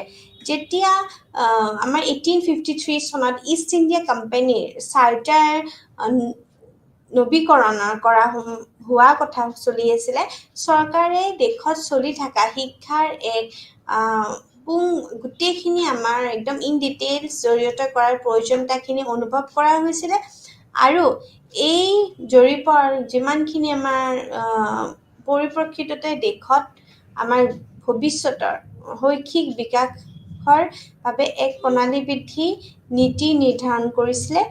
উত্তৰ প্ৰেৰণৰ নামতে জনাজাত 1815 চনৰ প্ৰেৰণ পৰিচিত লক্ষ্য আমাৰ কৰে আৰু গণশিক্ষাৰ প্ৰচাৰৰ বাবে এক নিৰ্দেশনা দিয়ে।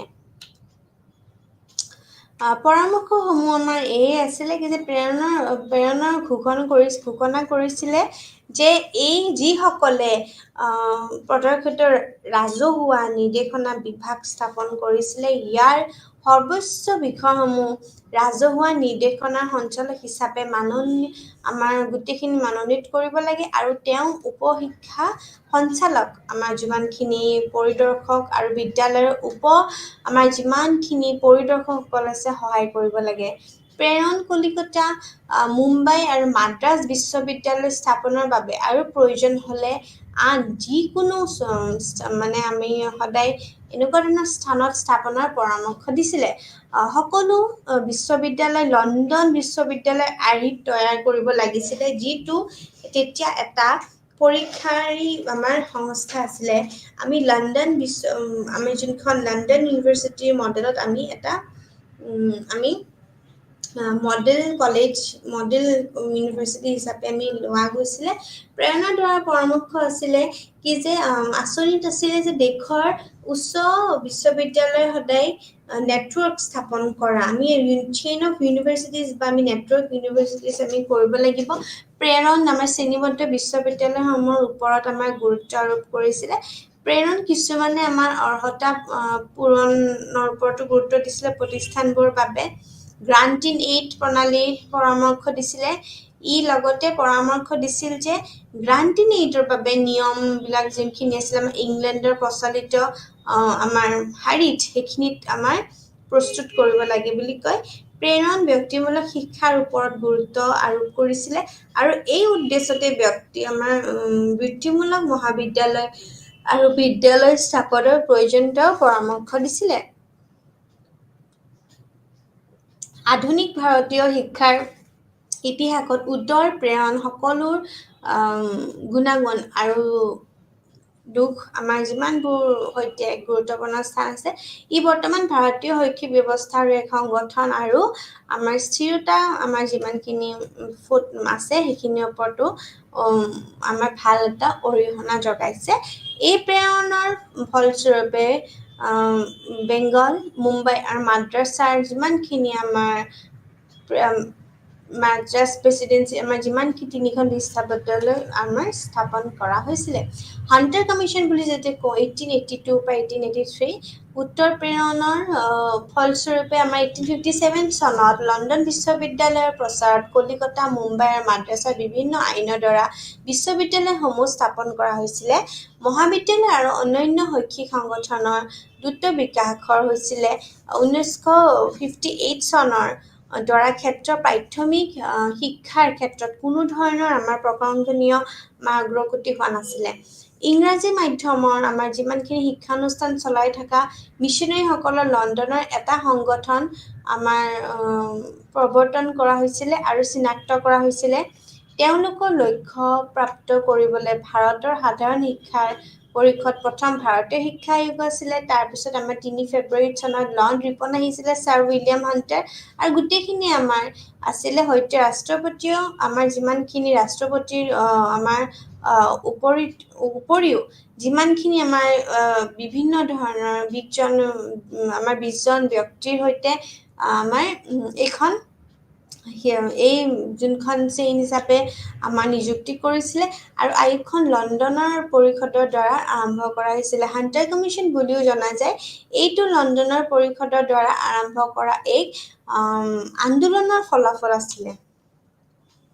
প্ৰাথমিক শিক্ষাৰ সমস্যাবোৰৰ ওপৰতো গুৰুত্ব দিয়া গৈছিলে শান্তি আয়োগখনে, আৰু এই আয়োগৰ পৰামৰ্শতে আমাৰ আধাৰতে প্ৰাথমিক যিমানবোৰ বিদ্যালয়সমূহৰ নেটৱৰ্ক প্ৰাথমিক মাধ্যমিক বা উচ্চ শিক্ষাৰ সৈতে দেশৰ আমাৰ বিভিন্ন ধৰণৰ মাজেৰে বিয়পি পৰিছিলে।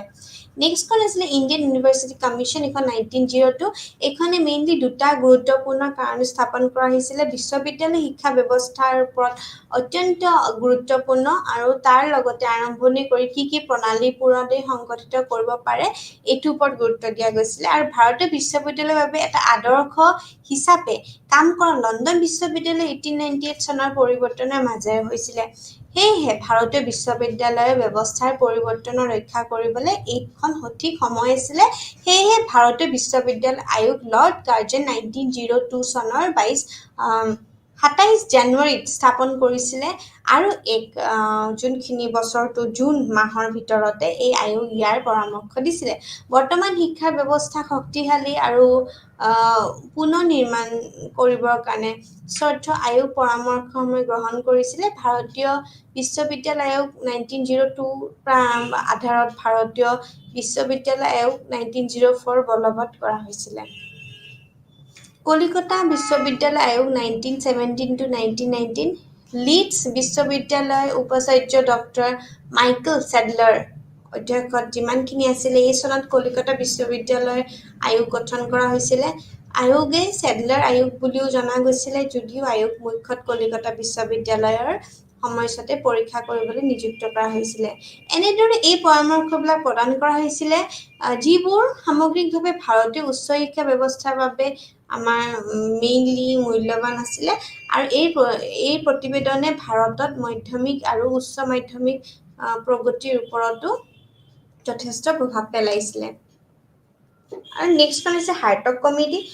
হাৰ্টগ কমিটি 1820 যোনখন আমাৰ চনৰ মে মতে আমাৰ যোনখন চাইমন কমিশ্যন আছিলে, এই চাইমন কমিশ্যনখনৰ ৰাজনৈতিক আৰু অৰ্থনৈতিক বিকাশৰ আমাৰ যিমানখিনি পৰীক্ষাৰ বাবে গঠন কৰা ভাৰতীয় আমাৰ বিধিবদ্ধ আয়োগ এক সহায়ক সমিতি নিযুক্ত কৰে, যাক হাৰ্টগ কমিটি বুলিও কোৱা হয়।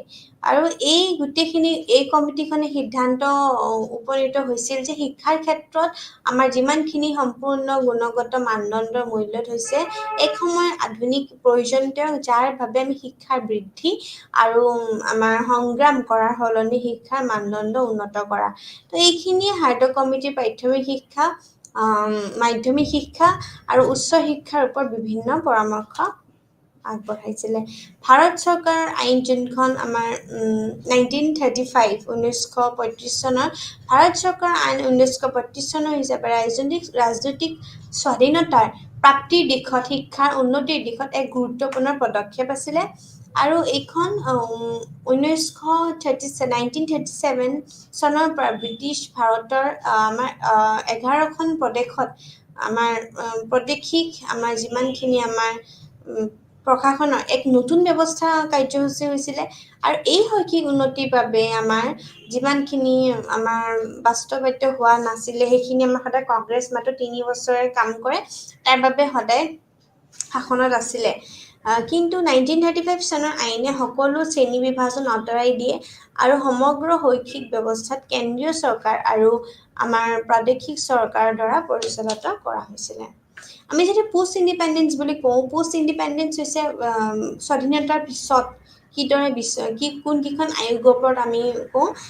প্ৰথমখন আছে বিশ্ববিদ্যালয় আয়োগ 1948 to 1949। স্বাধীনতাৰ পিছতে চৰকাৰে গ্ৰহণ কৰা শিক্ষাৰ প্ৰথম মুখ্য পদক্ষেপ আছিলে বিশ্ববিদ্যালয় শিক্ষা আয়োগ, যোনখন 1948 to 49 নিযুক্তি কৰা হৈছিলে। আয়োগখনত ডক্টৰ এছ ৰাধাকৃষ্ণন, আমি সৰ্বপল্লী ৰাধাকৃষ্ণনৰ তেখেতৰ নাম ল'বই লাগিব, তেওঁৰ অধ্যক্ষত্বত এইখন নিযুক্তি কৰা হৈছিলে। এই আয়োগত ৰাধাকৃষ্ণ আয়োগ বুলিও কোৱা হয়। ৰাধাকৃষ্ণ আয়োগ পৰামৰ্শলৈ আমাক হৈছিলে। এই আয়োগখনৰ বিশ্ববিদ্যালয় আৰু মহাবিদ্যালয়ৰ শিক্ষাদান, গৱেষণা আৰু পৰীক্ষাৰ যিমানবোৰ সৰ্বশ্ৰেষ্ঠ মানদণ্ড ৰক্ষাসমূহৰ ওপৰত এখন আয়োগ গঠন কৰা হৈছিলে। মানৱ বিজ্ঞান আৰু বিজ্ঞানৰ মাজত আমাৰ যিমানবোৰ প্ৰযুক্তি বিজ্ঞানৰ এক পাঠ্যক্ৰমত গুৰুত্ব দিয়া হৈছিল। বিশ্ববিদ্যালয় অধ্যয়নৰ পাঠ্যক্ৰমৰ নামভৰ্তিৰ মানদণ্ডৰ ওপৰত গুৰুত্ব দিয়া গৈছিলে। ভাৰতীয় সংস্কৃতি, ইতিহাস অৰ্থাৎ দৰ্শন গোটেইখিনিৰ ওপৰত গুৰুত্ব দিয়া গৈছিলে। নেক্সট আয়োগখন হৈছে মাধ্যমিক শিক্ষা আয়োগ 1952 to 1953। আমাৰ যোনখন ছেকেণ্ডেৰী আয়োগ এডুকেশ্যন কমিশ্যন বুলি কওঁ, অৰ্থাৎ মুডালিয়াৰ কমিশ্যন। ভাৰত চৰকাৰে 1952 চনৰ ছেপ্টেম্বৰত মাদ্ৰাজ বিশ্ববিদ্যালয়ৰ উপাচাৰ্য ডক্টৰ এছ লক্ষ্মণস্বামী মুডালিয়াৰ ইয়াৰ অধ্যক্ষ হিচাপে লৈ মাধ্যমিক শিক্ষা আয়োগ নিযুক্তি কৰে। এইখন আয়োগে লক্ষ্য সংগঠন, সমল আৰু অন্যান্য স্তৰসমূহৰ শিক্ষাৰ সৈতে সম্পৰ্ক সৈতে মাধ্যমিক শিক্ষাৰ এক পুনৰ নিৰ্মাণৰ বাবে ব্যৱস্থাৰ আমাক পৰামৰ্শ দিবলৈ নিৰ্দেশ দিয়া হৈছিলে।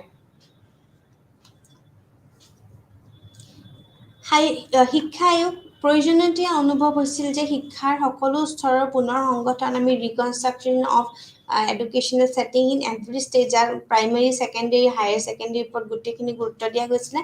ভাৰত চৰকাৰে যোনখন আমাৰ 64 চনত ডক্টৰ DS কোঠাৰীৰ অধ্যক্ষত শিক্ষা আয়োগ নিযুক্ত কৰা হৈছিলে। এখন কোঠাৰী কমিশ্যন বুলিও জনা যায়।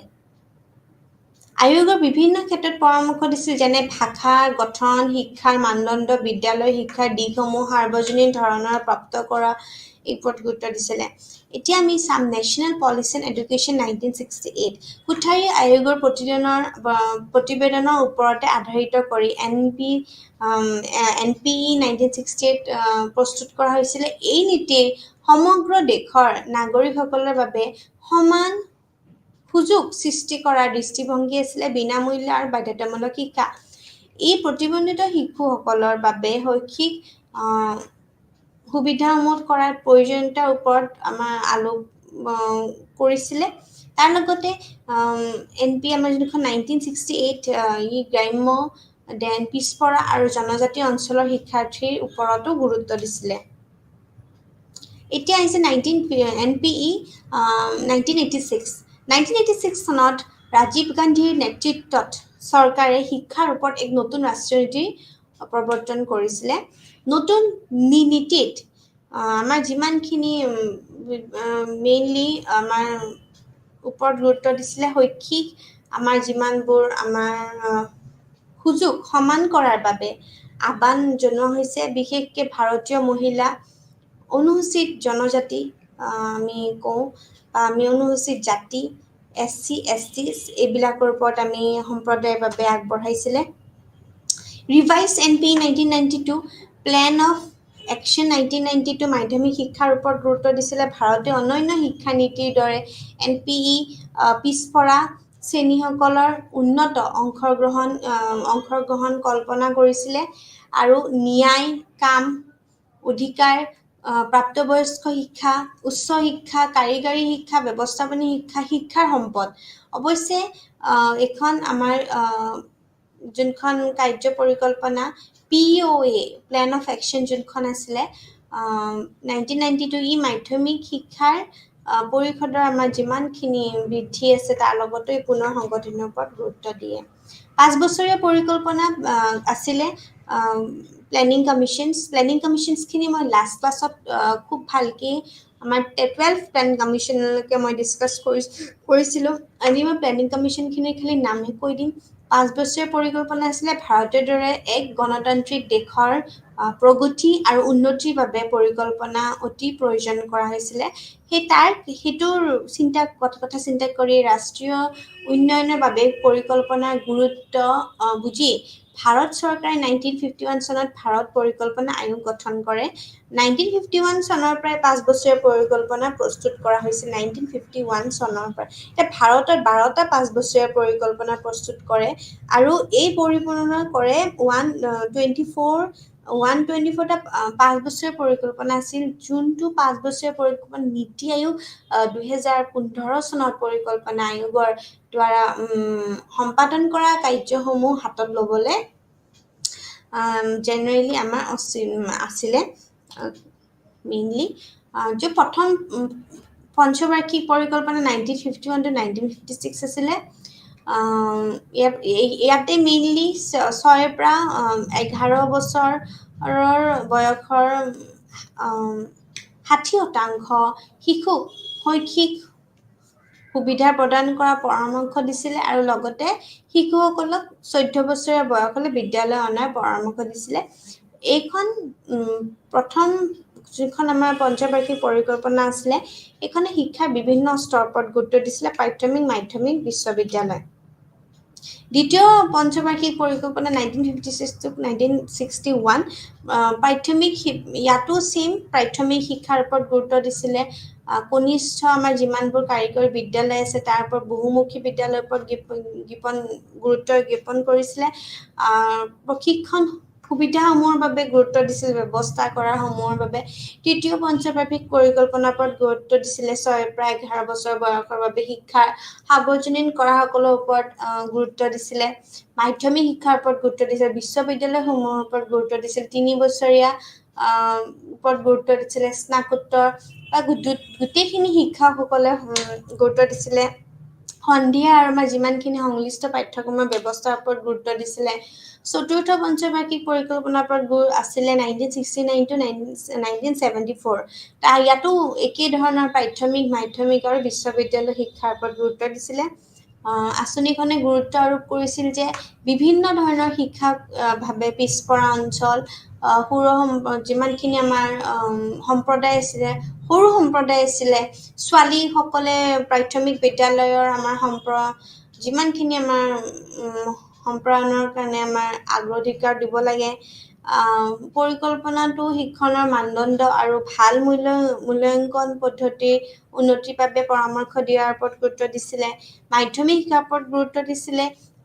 বিশ্ববিদ্যালয় শিক্ষাত কৈছিলে যে মানৱ বিজ্ঞান, আমাৰ যিমানবোৰ আমাৰ মানৱ বিজ্ঞান আছে, বিজ্ঞান আছে, প্ৰযুক্তিৰ বিষয়টো আমাৰ গৱেষণা কৰাটোৰ বাবে পৰিকল্পনা পৰামৰ্শ আগবঢ়াইছিলে।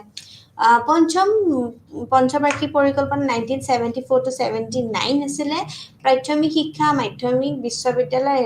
আৰু ইয়াত মেইনলি আমাৰ উচ্চ স্তৰত গৱেষণাক আমাৰ সদায় উৎসাহিত কৰা হৈছিলে। তাৰ লগত বিভিন্ন ধৰণৰ পৰিকল্পনাত আমাৰ সন্ধিয়াৰ মহাবিদ্যালয় খোলা, যাক আমি ইভিনিং কলেজ, ইভিনিং শ্বিফ্ট বুলি কওঁ, ব্যক্তিগত অধ্যয়নৰ বাবে উৎসাহ জনাইছিলে। চিঠিপাঠ পাঠ্যক্ৰমৰ খোলাৰ ওপৰত গুৰুত্ব আৰোপ কৰিছিলে।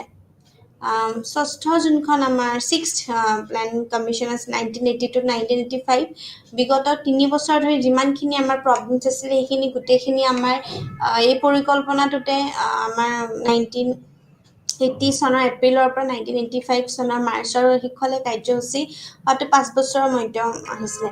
সপ্তম পঞ্চবাৰ্ষিক পৰিকল্পনাটো 1985 to 1990লৈকে আছিলে।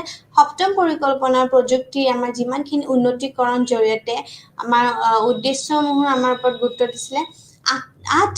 5 বছৰীয়া 8 আছিলে 1990 to 1997, সেইখনে বিভিন্ন ধৰণৰ আমাৰ অৰ্থনীতিৰ আমাৰ ক্ৰমে আমাৰ মুকলি কৰাৰ ওপৰত গুৰুত্ব আৰোপ কৰা হৈছিলে। এই পৰিকল্পনাৰ সময়তে আমাৰ ভাৰতৰ বিশ্ব বাণিজ্য সংস্থাপনবিলাক সদস্যৰ ওপৰত গুৰুত্ব দিছিলে। আমাৰ দেন নৱম যোনখন আমাৰ পঞ্চবাৰ্ষিক পৰিকল্পনা আছে 1997 to 2002, এইখনৰ ওপৰত গুৰুত্ব দিছিলে। গ্ৰাম্য উন্নয়নৰ আৰু কৃষিৰ ওপৰত গুৰুত্ব দিছিলে। দেন আমাৰ যোনখন বিভিন্ন ধৰণৰ 10th প্লেনিং কমিশ্যন 2002 to 2007, এইখন দিছিলে প্ৰতি বছৰে 4% GDP বৃদ্ধি কৰিব লাগে। 2007 চনৰ ভিতৰতে দৰিদ্ৰতাৰ আমি অনুপাত 5% আমি হ্ৰাস কৰিব লাগিব, নোহোৱা কৰিব লাগিব। আৰু আমি শ্ৰমিক যিমানখিনি আমাৰ শক্তি আছে সেইখিনি আমি লাভজনক আৰু উচ্চ মানদণ্ডৰে আমি নিযুক্তি প্ৰদান কৰিব লাগে। আৰু যোনখন 11th প্লেনিং কমিশ্যন আছে সেইখন আমাৰ অধিক বহল আধাৰৰ ওপৰত সামগ্ৰিক বিকাশৰ ওপৰত আধাৰিত আছিলে।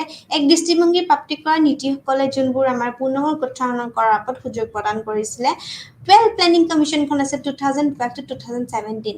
এইখন আছিলে আমাৰ যোনখন আমাৰ পৰিকল্পনা আছিলে ভাৰতৰ আমাৰ অন্তিম পঞ্চবাৰ্ষিক পৰিকল্পনা। চৰকাৰে গোটেইখিনি নীতি নিৰ্দেশনা প্ৰদান কৰাৰ লক্ষ্যৰে পৰিকল্পনাখিনি আমাৰ আয়োগৰ সলনি নীতি আয়োগৰ স্থাপনা কৰা হৈছিলে। যোনখন আমাৰ 12 প্লেনিং কমিশ্যন আছিলে এইখনৰ দৰিদ্ৰতা হ্ৰাস কৰাৰ ওপৰত মেইন গুৰুত্ব দিছিলে। আমাৰ আঞ্চলিক যিমানখিনি আমাৰ পিছপৰা ঠাই এইখিনিৰ ওপৰত গুৰুত্ব দিছিলে। আমাৰ OBC মাইনৰিটিজ SC STৰ ওপৰত গুৰুত্ব দিছিলে। তাৰপিছত আমি নীতি আয়োগ পৰিকল্পনা আয়োগৰ এক পৰিৱৰ্তিত ৰূপ হিচাপে ৰাষ্ট্ৰীয় পৰিৱৰ্তনশীল ভাৰত প্ৰতিষ্ঠান এক নীতি আয়োগ জনা যায়। 2020 চনত কেন্দ্ৰীয় চৰকাৰ এই প্ৰস্তাৱৰ জৰিয়তে 1 জানুৱাৰী 2015 চনৰ তাৰিখে গঠন কৰা হৈছিলে। নীতি আয়োগৰ আমাৰ যিমানবোৰ কাৰ্যসমূহ আছে এইখিনি আমি গোটেইখিনি আমাৰ গাঁৱৰ স্তৰত যিমানবোৰ আমাৰ বিশ্বাসযোগ্য পৰিকল্পনা প্ৰস্তুত কৰাৰ বাবে প্ৰণালী বিকশিত কৰাত এইবোৰ চৰকাৰে উচ্চ স্তৰৰ ক্ৰমান্বয়ে একত্ৰিত কৰে। তাৰ লগতে আমাৰ যিমানবোৰ সমাজৰ এই শ্ৰেণীবোৰৰ প্ৰতি বিশেষ মনোযোগৰ দিয়াৰ ওপৰতো গুৰুত্ব দিয়ে। আৰু ফাণ্ডামেণ্টেল ৰাইট বুলি ক'লে আমাৰ 2002 চনত এই হৈছিলে শিক্ষাৰ মৌলিক অধিকাৰ হিচাপে আমি কওঁ। বিনামূল্য শিক্ষাত 1 এপ্ৰিল 2010 চনৰ কাৰ্যসূচী হৈছিলে। ই কয় কি যে 6 পৰা 14 বছৰ বিনামূল্য শিক্ষা বাধ্যতামূলক শিক্ষাৰ অধিকাৰ প্ৰদান কৰে। প্ৰাথমিক শিক্ষা 6 পৰা 14 বছৰ বিষয়ক শিক্ষাসকলৰ বিষয়ে এক অধিকাৰ হিচাপে গঢ়ি তোলাত এই আইনে বৰ্তমান বিদ্যালয় যিমানবোৰ আমাৰ নোযোৱা শিশুসকলক পোনপটীয়াকৈ লাভ লোৱাৰ ক্ষেত্ৰত আগবাঢ়ি যোৱাত সহায় কৰে। বিদ্যালয় যিমানখিনি আমাৰ ব্যৱস্থাপনা সমিতি আছে অৰ্থাৎ স্কুল মেনেজিং কমিটি আছে বা স্থানীয় যিমানবোৰ আমাৰ সংস্থাবোৰ আছে আমাৰ সেইখিনি 6 বছৰৰ অধিক বয়সৰ লগত আমাৰ শিশুসকলে চিনাক্ত কৰিব পাৰে তেওঁলোকৰ বয়সৰ বাবে উপযুক্ত শ্ৰেণীত ভৰ্তি কৰাৰ দায়িত্ব লয়। NP 2020 ৰাষ্ট্ৰীয় শিক্ষানীতি 2020ৰ ওপৰত আমি গুৰুত্ব দিছিলোঁ। যোনখন 2020 চনৰ জুলাইত জাননী দিছে। প্ৰতিষ্ঠান বা NEP 2020 মৌলিক নীতিবোৰ আমাৰ আছিলে গ্ৰেড 3-4 দ্বাৰা সকলো শিক্ষাৰ্থীৰ দ্বাৰা আধাৰিত এখন আমাৰ সাক্ষৰতা অৰ্থাৎ লিটাৰেট হোৱাৰ সংখ্যাটো যাতে আগবাঢ়ি যায় আমাৰ সেইখিনি ওপৰত গুৰুত্ব দিছে। বিজ্ঞান সামাজিক বিজ্ঞান কলা মানৱ বা আমাৰ বহুমুখী শিক্ষাৰ ওপৰত গুৰুত্ব দিয়ে। শিক্ষা আৰু পৰীক্ষাৰ বাবে বিকাশ সলনি ধাৰণমূলক বুজাবুজিৰ ওপৰতো গুৰুত্ব দিয়ে। শিশুসকলৰ সৃষ্টিশীল আৰু আমাৰ যিমানখিনি সমালোচনাৰ চিন্তাবোৰৰ ওপৰতো বিকাশ দিয়ে। বিদ্যালয় শিক্ষাগত গাঁথনিৰ ওপৰত NEP 2020 মে 10খন বাতিল কৰিছিলে শিক্ষাৰ প্ৰণালী আৰু ইয়াৰ পৰিৱৰ্তে 5+3+3+4 প্ৰণালী আৰু শিক্ষাৰ ৰূপায়ণ কৰা হৈছে যাৰ ভিতৰত আছে 5 বছৰ আমাৰ আধাৰশিলা শিক্ষা 3 বছৰ পিয়াৰ স্কুল আমাৰ যোনখিনি আমি প্ৰি স্কুল বুলি কওঁ আৰু আমাৰ 2 বছৰীয়া শ্ৰেণী 81 82 এই গোটেইখিনি প্ৰস্তুতিৰ ওপৰত গুৰুত্ব দিছিলে। NEP 4 বছৰ মাধ্যমিক শিক্ষা শ্ৰেণী 9, 10, 11 আৰু 12ৰ ওপৰতো গুৰুত্ব দিছিলে। এতিয়া আমাৰ যিমানখিনি আমি পঢ়িলোঁ NPE 2020 বা NEP 2020 বা আমাৰ যোন education is a fundamental right বুলি ক'লে আমি কি বুজোঁ কি যে কুৱেশ্যনছ মে কাম ফ্ৰম দিছ 1 year like it may come in objective questions also is what is all about education as a fundamental right বুলি ক'লে আমি কি বুজি পাওঁ তেতিয়া আমি লিখিব লাগিব বিনামূল্যৰ বাধ্যতামূলক শিক্ষা বাবে শিক্ষাৰ অধিকাৰ আমাৰ যোন RTE বুলি কওঁ আমি ৰাইট টু এডুকেশ্যন আইনৰ শিশুৰ অধিকাৰ 2009 চনৰ ভাৰতত আমাৰ সংসদৰ আমাৰ যোনখন আৰ্টিকেল সংসদৰ আছে দ্বাৰা আমাৰ প্ৰণয়ন কৰা হৈছিলে। কিন্তু RTE আইন 1 এপ্ৰিল 2010 তাৰিখে কাৰ্যকৰী হৈছিলে। মানে 2009 চনত একচুৱেলি লঞ্চ হৈছিলে এণ্ড 2010 ইমপ্লিমেণ্ট কৰা হৈছিল ৰাইট আফটাৰ 1 year। ই শিশুসকলক 6 পৰা 14 বছৰৰ ভিতৰত বয়সৰ বিনামূল্য আৰু বাধ্যতামূলক শিক্ষাৰ অধিকাৰ প্ৰদান কৰা হিচাপে কয় আৰু কয় কি শিশুসকলৰ বাবে এক বিশেষ অধিকাৰ হিচাপে গঢ়ি তোলাত সহায় কৰে আৰু এই আইনে বৰ্তমান বিদ্যালয় যিমানবোৰ স্কুল যোৱা নাই তাতক আইডেন্টিফিকেশ্যন কৰে আৰু এপ্ৰপ্ৰিয়েট এজটোতে কভাৰ কৰি দিয়ে নীতি আয়োগৰ কথা আমি গোটেইখিনি ডিছকাছ কৰিছোঁ আমি গোটেইখিনি কমিশ্যনছ ডিছকাছ কৰিছোঁ প্ৰত্যেক commission right from the first commission to the 12th commission যিমানখিনি আমাৰ ৰিকমেণ্ডেশ্যনছ আছে আমি সেইখিনি ডিছকাছ কৰিছোঁ আমাৰ যিমানখিনি আমি কোনখন কমিশ্যনে কেনেকুৱা ধৰণৰ ৰিকমেণ্ডেশ্যনছ দিছিলে উইথ প্ৰপাৰ এজ সেইখিনি আমি ডিছকাছ কৰিছোঁ তো আমি গোটেইখিনি ডিছকাছ কৰিছোঁ এতিয়া এভৰিথিং এই ইউনিটটো this unit covers all the whole thing that comes under historical development of education in India. So this unit is very important. It খুব এটা গুৰুত্বপূৰ্ণ এটা ইউনিট হয় এটা চেপ্টাৰ হয় আৰু এই চেপ্টাৰটোৰ প্ৰত্যেক there are many dates which you have to remember মনত কৰিব লাগিব আৰু চন বিশেষকৈ চনবোৰ আমি মনত ৰখাটো বহুত ইম্পৰ্টেণ্ট হয় কোনখন আয়োগ কেতিয়া স্থাপন হৈছিলে কেতিয়া বাতিল হৈছিলে কেতিয়া মেইনলি কাৰ্যকৰী হৈছিলে কেতিয়া লঞ্চ হৈছিলে এই বস্তুখিনি বহুত ইম্পৰ্টেণ্ট হয় আৰু ফাণ্ডামেণ্টেল এডুকেশ্যনে কেনেকুৱা ধৰণৰ আৰ্টিকেল ফাণ্ডামেণ্টেল ৰাইট এডুকেশ্যন কোনটো হেৰিত পৰে তো এনেকুৱা ধৰণৰ কুৱেশ্যনছ 1 মাৰ্কছৰ আমি কেতিয়াবা সুধিব and as a student of education you must know these things so NEP এটা খুব বেছি চৰ্চা হৈছে NEPৰ ওপৰত আমাৰ প্ৰতিটো শিশুৰ আমাৰ অতুলনীয় সামৰ্থ্য চিনাক্ত কৰা আছিল আৰু তাৰ লগত প্ৰতিপালন কৰাৰ ওপৰতো গুৰুত্ব দিয়ে NEP বিভিন্ন ধৰণৰ শিকাৰ পৰীক্ষাৰ বাবে শিকাৰ সলনি ধাৰণামূলক বুজাবুজিৰ ওপৰত গুৰুত্ব দিয়ে তো এইবোৰ ধৰণৰ শিশুসকলৰ যিমানবোৰ সমালোচনা চিন্তাধাৰা বিকাশৰ ওপৰত গুৰুত্ব দিয়ে এভৰিথিং গোটেইখিনি বস্তু আমাৰ NEP 2020 আমি কভাৰ কৰা ৰাষ্ট্ৰীয় শিক্ষা নীতি যদি কুৱেশ্যন মাৰ্ক বা objective fill in the blanks বা কেনেকুৱা ধৰণৰ কুৱেশ্যনছ আহে তেনেহ'লে আমি কি লিখিব পাৰোঁ তো এনেকুৱা ধৰণৰ বস্তুবোৰ বহুত ইম্পৰ্টেণ্ট হয় আৰু কেতিয়া ভাৰত চৰকাৰে এখন জাননী দিছিলে বা কেতিয়া প্ৰতিষ্ঠান হৈছিলে প্ৰতিটো শিশুৰ কিহৰ ওপৰত গুৰুত্ব দিয়ে কোনটো গ্ৰেডৰ ওপৰত গুৰুত্ব দিয়ে কোনটো ছায়েন্সৰ ওপৰত গুৰুত্ব দিয়ে যেনেকৈ কলা আৰু বিজ্ঞানৰ মাজত পাঠ্যক্ৰম বা তেনেকুৱা আৰু আমি যিমানখিনি কমিশ্যন যেনেকৈ কোঠাৰী কমিশ্যনছ বা আমাৰ ছেকেণ্ডেৰী এডুকেশ্যন কমিশ্যনটো আন এটি কি নাম দি জনা যায় যেনেকৈ মুডালিয়াৰ কমিশ্যন ডক্টৰ লক্ষ্মণ স্বামী মুডালিয়াৰ